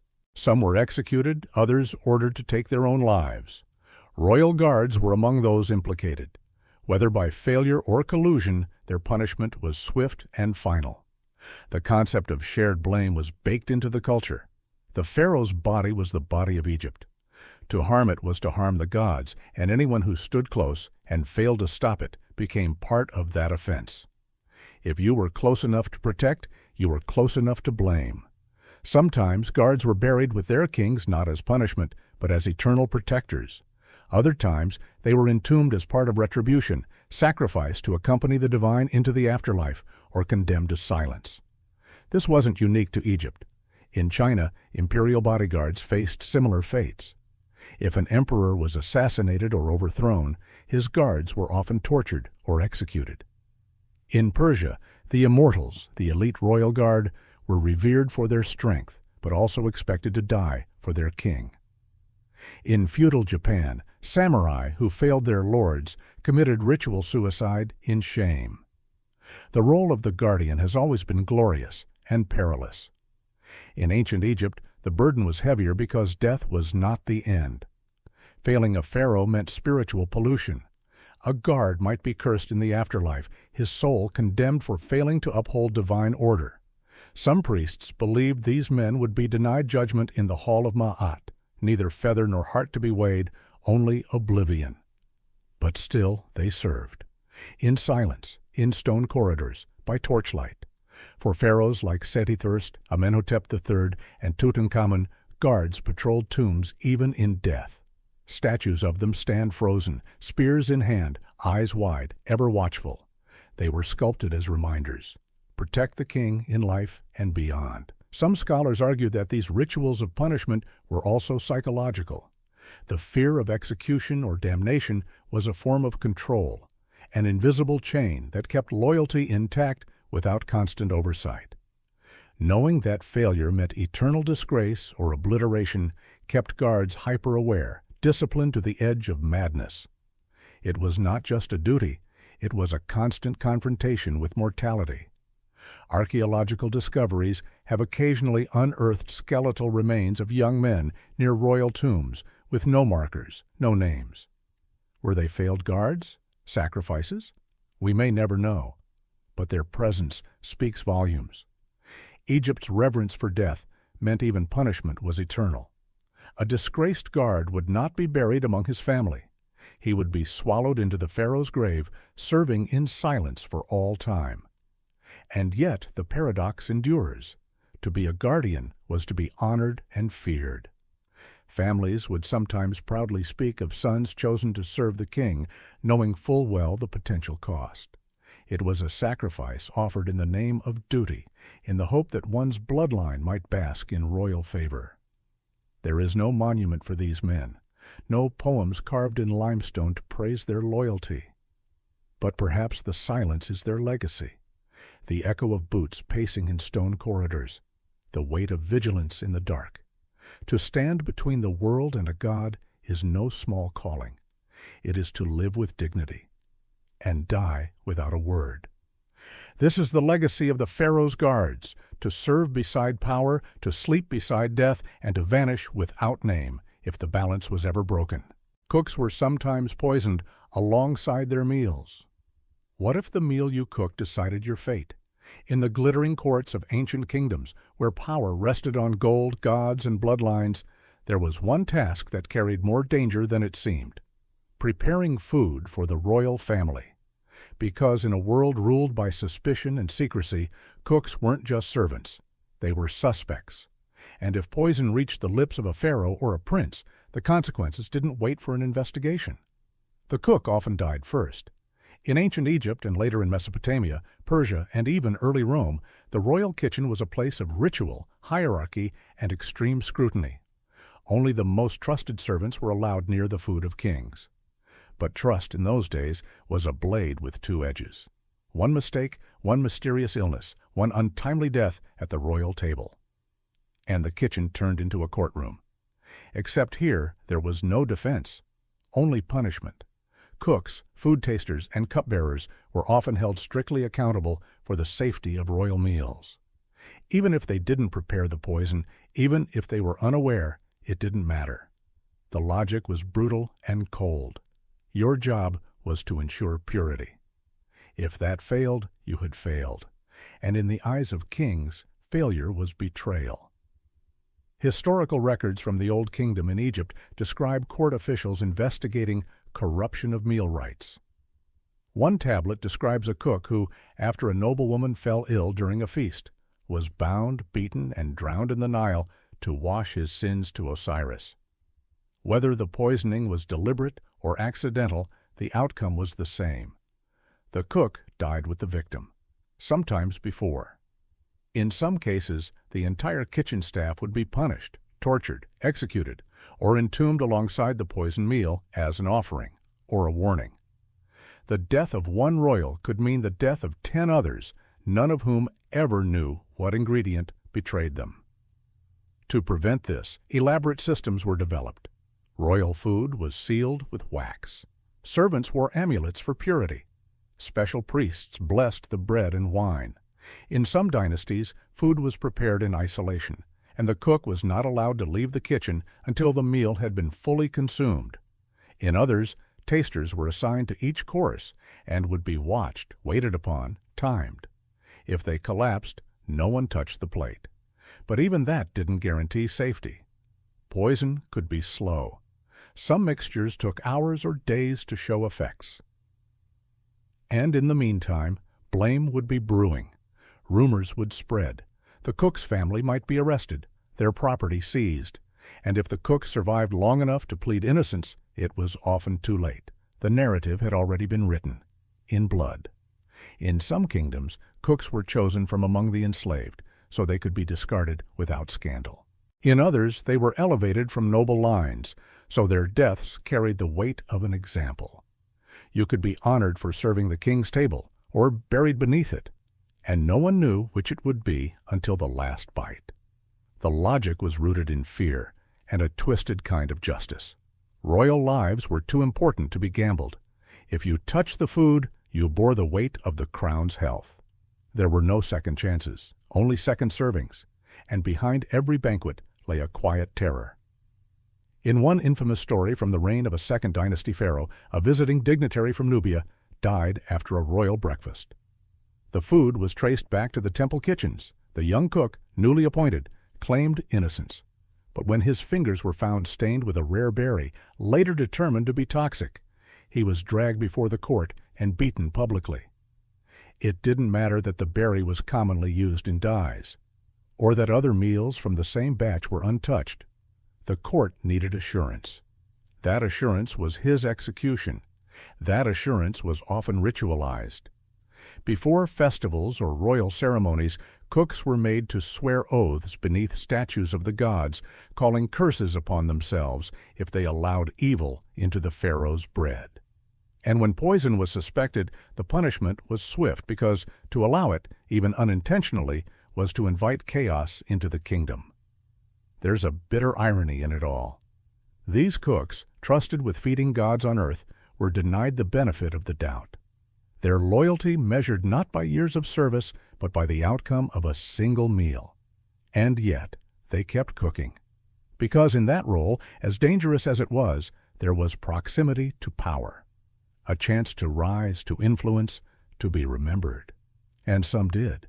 Names etched into temple walls, recipes preserved on clay tablets, honors given to those who cooked for kings without error. But for everyone remembered in gold, 100 more disappeared without a whisper, swallowed by kitchens that gave no mercy. So the next time you picture a royal feast, the laughter, the wine, the golden plates, remember who stood in the shadows, praying that every ingredient was pure. Remember the hands that fed the throne, and the price they sometimes paid for doing so. Because in ancient courts, the plate was sacred, and the hand that served it always trembled. Cleaning the pharaoh's toilet could be a death sentence. What if the most dangerous job in ancient Egypt wasn't building pyramids or leading armies, but scrubbing the pharaoh's toilet? It sounds absurd. But in the grand machine of the Egyptian court, even the lowest task could carry lethal consequences. Cleaning the pharaoh's toilet wasn't just disgusting. It was disgraceful, spiritually unclean, and politically radioactive. To be assigned this task meant living on the edge of humiliation and execution. In the divine hierarchy of the pharaoh's court, proximity to the king was both a blessing and a curse. The pharaoh was a living god. His body was sacred. Every inch of it, including its waist, was considered holy and symbolic. To clean his latrine was to handle the filth of the divine, but in a society obsessed with ritual purity, this created a paradox. The task was necessary, but anyone who performed it became spiritually contaminated. Egyptian religion had strict rules on purity. Certain occupations, like embalmers, butchers, and toilet attendants, were essential but reviled. They were often barred from entering temples, touching sacred objects, or participating in rituals. Yet those who worked closest to the pharaoh had to be pure in duty and perfect in loyalty. So how could a person deemed ritually filthy serve a god? The answer was fear.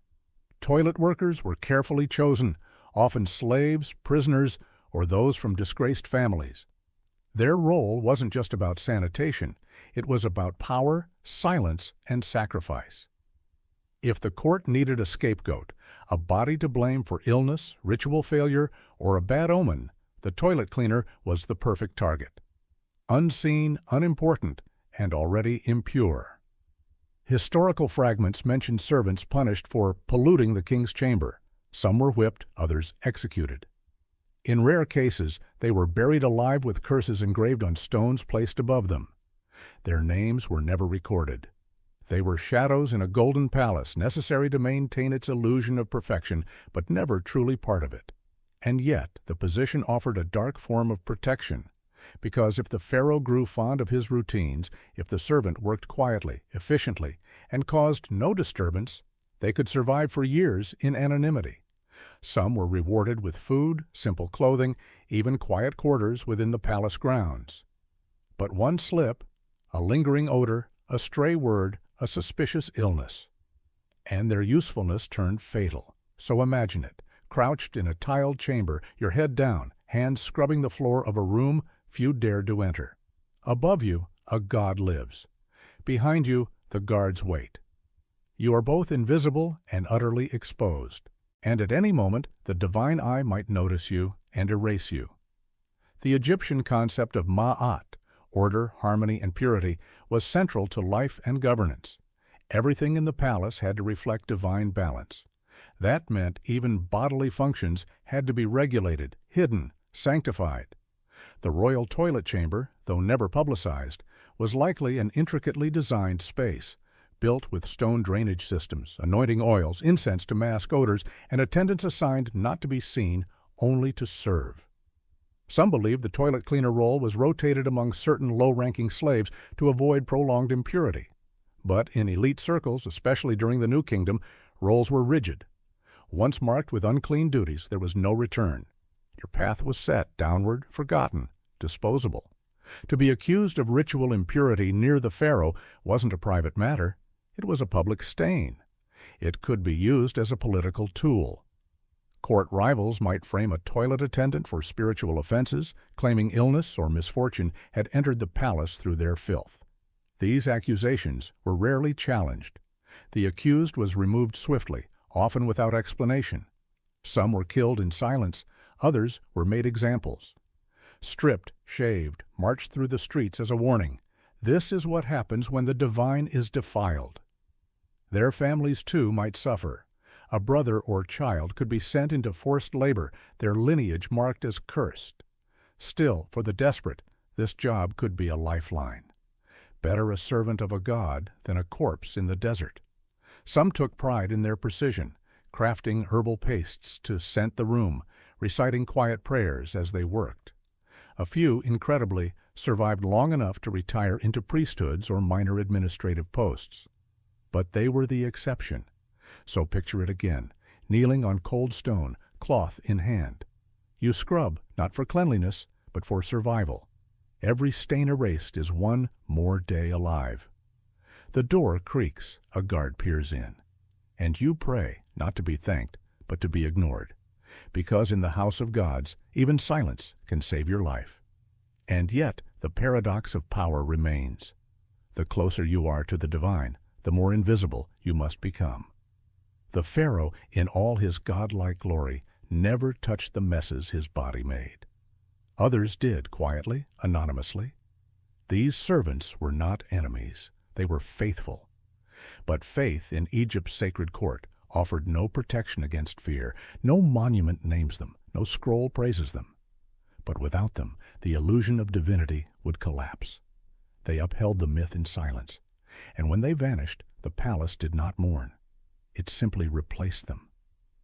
Because in a kingdom of gods, perfection is preserved by those who are never allowed to be seen. Royal advisors could fall from favor overnight. Imagine being the most powerful voice in a kingdom, your words shaping armies, marriages, even the fate of empires. You stand beside a throne dressed in linen or silk, honored in public, feared in secret. And then, one dream, one eclipse, one failed omen later, you vanish. Not just from favor, but from history. This was the terrifying reality of royal advisors in ancient kingdoms, especially under pharaohs and kings who believed power was not just earthly, but divine. In ancient Egypt, the pharaoh was considered a living god. His decisions shaped the seasons, his moods echoed in the Nile's flood. But even gods needed counsel, or so it seemed. The viziers, priests, and advisors who surrounded the pharaoh were not mere assistants. They were interpreters of omens, readers of stars, guardians of sacred scrolls. They advised on war, taxes, dreams. But they walked a razor's edge, because guidance was not judged by logic, but by outcome. And if an advisor gave the wrong interpretation, or if the prophecy didn't come true, their fate could turn in a heartbeat. Consider the tale of Pharaoh Thutmose IV, whose rise to power was allegedly foretold in a dream. An advisor who confirmed the vision might be rewarded with land, temples, or titles. But one who doubted it could be executed for heresy. In the ancient world, the stars weren't just symbols, they were fate. Astrologers who misread the sky might be tortured or banished if the prophecy they supported failed to come true. Under Ramses II, court scribes and dream interpreters played crucial roles in planning campaigns and alliances. But if the gods didn't favor the outcome, someone had to pay, and it was rarely the pharaoh. In fact, records from the Karnak Temple archive show a high-ranking advisor who simply vanished after the disastrous outcome of a military expedition. No explanation, no trial, just erasure. In Mesopotamia, kings like Ashurbanipal and Hammurabi consulted entire classes of diviners and seers. Entrails of sacrificed animals, patterns of birds in flight, and celestial alignments all shaped royal decrees. If a plague or flood followed a decision, the blame did not fall on the ruler. It fell on the one who interpreted the signs. These advisors were both sacred and disposable, revered one day, executed the next. China's imperial courts held a similar terror. Emperors relied on court astrologers and Confucian scholars to interpret omens. A solar eclipse could be seen as a sign of imperial failure, and if a scholar failed to predict it, or if he interpreted it poorly, he might be stripped of rank, imprisoned, or executed. Many lived with one foot in luxury and one in the grave, their lives determined not by truth but by the emperor's mood. In medieval Europe, royal advisors faced equally grim stakes. During the reign of Henry VIII, Thomas More and Thomas Cromwell both rose to immense power as counselors, only to be executed when their guidance or opinions no longer served the king's agenda. More famously, Anne Boleyn's downfall was preceded by whispers against her spiritual advisors and astrologers, who were accused of influencing her with false visions. Even in the Ottoman Empire, grand viziers could be beheaded for failing to manage the whims of the sultan. Their power was absolute, until it wasn't. One failed treaty, one famine, one dream interpreted wrong, and they were gone, their heads displayed as warnings to the next in line. But perhaps the most haunting truth is this. Many of these advisors believed in what they practiced. They truly trusted the signs. They were men of learning and tradition. They studied celestial cycles, memorized ancient texts, and spoke in riddles not to deceive, but because the language of power was always indirect. But belief didn't save them. Because to serve a king who believed he ruled by divine will meant you, too, were bound to divine consequences. Some advisors tried to hedge their bets, delivering multiple interpretations, cloaking warnings in poetry. But kings wanted certainty, and the world rarely offered it. When the crops failed or lightning struck the palace, someone had to be blamed, someone close, someone trusted. The fear wasn't just for themselves, it extended to their families. Entire households could be disgraced or punished for the supposed failure of a patriarch's advice. Wives were cast out, sons disinherited, daughters forced into exile or servitude. The punishment of a failed advisor rippled outward like a curse, staining everything they touched. That's why many learned to speak in layers, to dress their warnings in poetry, to protect themselves not with weapons, but with ambiguity. And still some tried to resist. Some told the truth plainly, even knowing it might cost them everything. They warned kings not to go to war, to show mercy, to heed the sky's darker signs. Their names were etched in history not for their wisdom, but for the price they paid. In India, Chanakya advised Chandragupta Maurya with ruthless logic and survived. But he was an exception. Most were not so fortunate. Even today, echoes of their burden remain.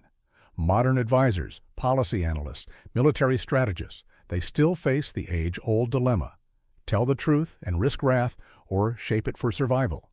In courts of politics or boardrooms of power, the dance continues. And still, sometimes, the truth costs more than silence, because the role of the royal advisor has always been paradoxical, essential, yet expendable, celebrated, then sacrificed. Their loyalty made them dangerous, their knowledge made them suspect, and their proximity to power made them the perfect offering when the gods, or kings, demanded blame. So remember them not as footnotes, but as figures who walked beside thrones with the weight of nations in their mouths, and the shadow of execution at their heels. Funeral workers were buried in secret to protect Pharaoh's afterlife. They carved in silence under torchlight that flickered like dying stars.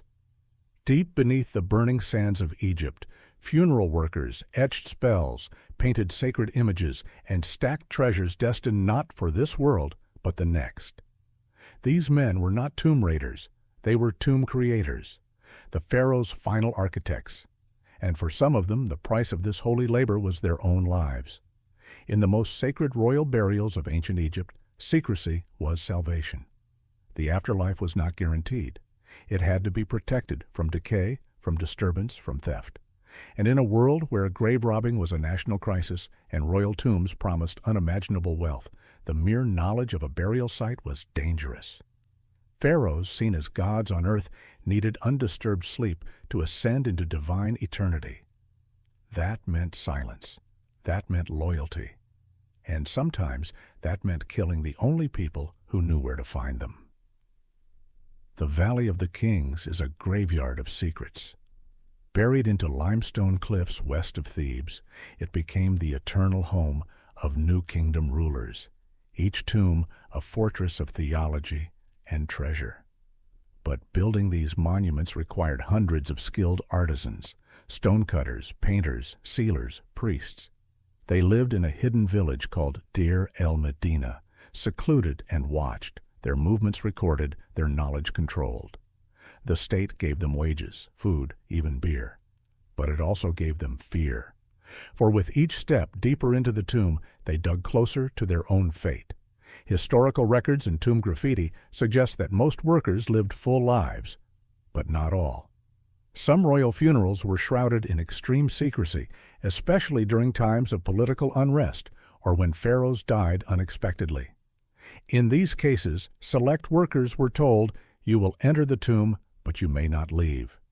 Legends passed down by locals, recorded by Greek historians like Diodorus Siculus, speak of tomb builders and priests sealed inside with the king, not by mistake, by design.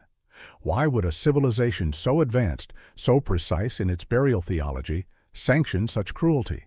Because belief in the afterlife was absolute. The tomb wasn't a monument, it was a gateway. If thieves broke in and desecrated the body, the pharaoh's soul would be destroyed. And that destruction wouldn't end there. It would ripple outward, cursing the land, offending the gods, collapsing the order of Ma'at, the cosmic balance. So the logic followed. Better to sacrifice a few loyal men than risk eternal ruin. In some rituals, after the final sealing of the tomb, priests performed a closing incantation asking the gods to erase the memory of the entrance. If those who attended that ceremony could not be trusted to keep it secret, they became part of the burial. Quietly, brutally, the very walls they painted became their own graves. Bricked in, air thinning, torches fading. No one to hear the last breath. These weren't mass executions. They were surgical silences, targeted, secret, unrecorded, which makes them nearly impossible to confirm archaeologically. But the absence of evidence is its own whisper. Some tombs show signs of hastily built chambers with bones inside, unmummified, unceremoniously dumped. Were they tomb robbers or tomb builders who knew too much? Some scholars argue these stories were exaggerated, fueled by Greek accounts and modern sensationalism. But others point to the overwhelming need for secrecy in a culture obsessed with eternal preservation. Consider that most royal tombs, even the great ones, were looted within decades. Only by extreme measures like those rumored here Could any hope of true rest be preserved? The boy King Tutankhamun's tomb remained intact not because of clever traps, but likely because his name had been erased from public record. Forgotten equals protected, but the threat of living burial wasn't limited to builders. High priests, those who dressed the dead pharaoh, who placed the Book of the Dead scrolls, who handled the crook and flail, they, too, risked erasure. A priest who failed to uphold sacred silence could bring divine ruin, and the best way to ensure silence was to make sure the mouth could never speak again. Even today, archaeologists enter these tombs with awe and caution. They see the elegance, the engineering, but they also feel the weight of lives buried not just to honor a god-king, but to disappear for him. These were men who vanished into sand and stone, their names never carved, their deaths never mourned. Their reward? Perhaps the pharaoh's favor in the afterlife, or perhaps nothing at all. Because in the end, protecting a god's eternity came at the cost of another man's. Being chosen for the afterlife wasn't always an honor. Imagine being told you've received the highest honor in the land, to serve the pharaoh forever. But there's a catch. Forever starts the moment he dies. And so does your end. In ancient Egypt, the afterlife was not a myth, it was a destination. Pharaohs prepared for it obsessively, building tombs, commissioning spells, and amassing treasure. But they also demanded company. They believed they would need servants, guards, and companions to maintain their royal status in the world beyond. And those roles weren't always filled by statues. Sometimes they were filled by real people, elite servants, handmaids, and officials, ritually sacrificed upon the pharaoh's death to serve him eternally. This is the unsettling truth behind one of history's most gilded lies. Being chosen for the afterlife wasn't always an honor. It was, at times, a death sentence wrapped in ritual and obedience. The idea of sacrificial burial stretches back to Egypt's earliest dynasties. Archaeological evidence from the first dynasty, around 3100 BCE, is particularly haunting. At the royal tombs in Abydos, where kings like Jer and Aha were buried, dozens, even hundreds of subsidiary graves surround the main burial chamber. These smaller graves belonged to courtiers, servants, and guards. Many of the bodies were interred at the same time, and some even show signs of restraint. The conclusion? They did not die of old age or disease. They were sacrificed, systematically and ceremonially. To the ancient Egyptians, this was not murder. It was divine logistics. A pharaoh needed his court in the next world just as much as in this one. To die with him was to be immortalized beside him. Temples and priests recited spells over these individuals, portraying their deaths as glorious transitions, not brutal ends. But the reality was far more complex. Some of these individuals were high-ranking.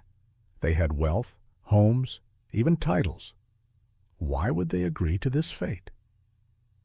It's likely that social pressure, religious belief, and royal coercion all played a part. Families might have been promised rewards. Children may have inherited land or prestige in exchange. And for the victims themselves, to serve the pharaoh beyond death might have felt less like sacrifice and more like fulfillment of divine destiny. Not all Egyptian kings practiced human sacrifice. The ritual appears to have faded after the first dynasty. Later tombs featured servant statues, shabtis, carved from stone or wood, meant to magically serve the king without need for real blood. But the memory of those early sacrifices lingered. Some scholars believe the elaborate funerary texts and protective spells of later dynasties were in part a replacement, a safer, symbolic way to furnish the next world without the moral weight of taking lives. Still, whispers of real sacrifice continued into the Middle Kingdom. In some elite burials, skeletons have been found awkwardly positioned or hastily buried beside more ornate coffins. While not as widespread as in early dynasties, isolated incidents suggest that the practice never fully disappeared. It merely changed form, becoming more covert, more disguised in ceremony. And Egypt wasn't alone. In ancient Sumer and Ur, queens were buried with servants who had been drugged and sealed into the tomb. In China, entire retinues of horses and soldiers were sacrificed to accompany emperors. In the Andes, Inca rulers were mummified and kept in sacred houses, attended by young women who were ritually chosen and sometimes killed for their purity. To modernize, it's horrific.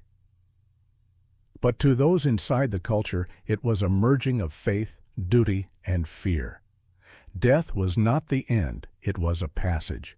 And to go unaccompanied was to arrive unprepared. Even the word blessed was twisted. To be chosen meant your name would live forever, etched in stone beside a god. But the body, the life, was secondary. The pharaoh's needs came first, even in eternity. Imagine the final hours. A servant dressed in ceremonial linen hears the news. The pharaoh has died. The court mourns, the priests chant, and preparations for the royal burial begin. But for this servant, there's no mourning, only quiet terror. Their name is already on a list, their fate sealed in stone. Within days, sometimes hours, they will be cleansed, blessed, and led into the tomb. Some were likely drugged. Others may have walked willingly, dazed by religious ecstasy, convinced they were stepping into eternity. But all were tools of a belief system that prioritized divine continuity over individual life. Tomb paintings show lines of attendants bearing goods, servants frozen in time, arms full of food, perfume, linen. Were they ever real? Were their stories ever told? Modern excavations have found skeletal remains with fractured skulls, suggesting ritual blows. Others were posed unnaturally, limbs bent in haste. These details whisper of ritual, yes, but also of struggle. Not all blessings were accepted in peace. What does it mean to serve someone in life so loyally that your death becomes part of their legacy? In Egypt, these sacrificed lives were rarely named. They vanished into the pharaoh's myth, their identities consumed by the needs of the king's afterlife. We may marvel at the gold, the grandeur, the eternal stillness. But beneath it all is a silence shaped by fear, faith, and final obedience. This is the cost of immortality carved in flesh, the unseen price paid by those who never ask to be remembered.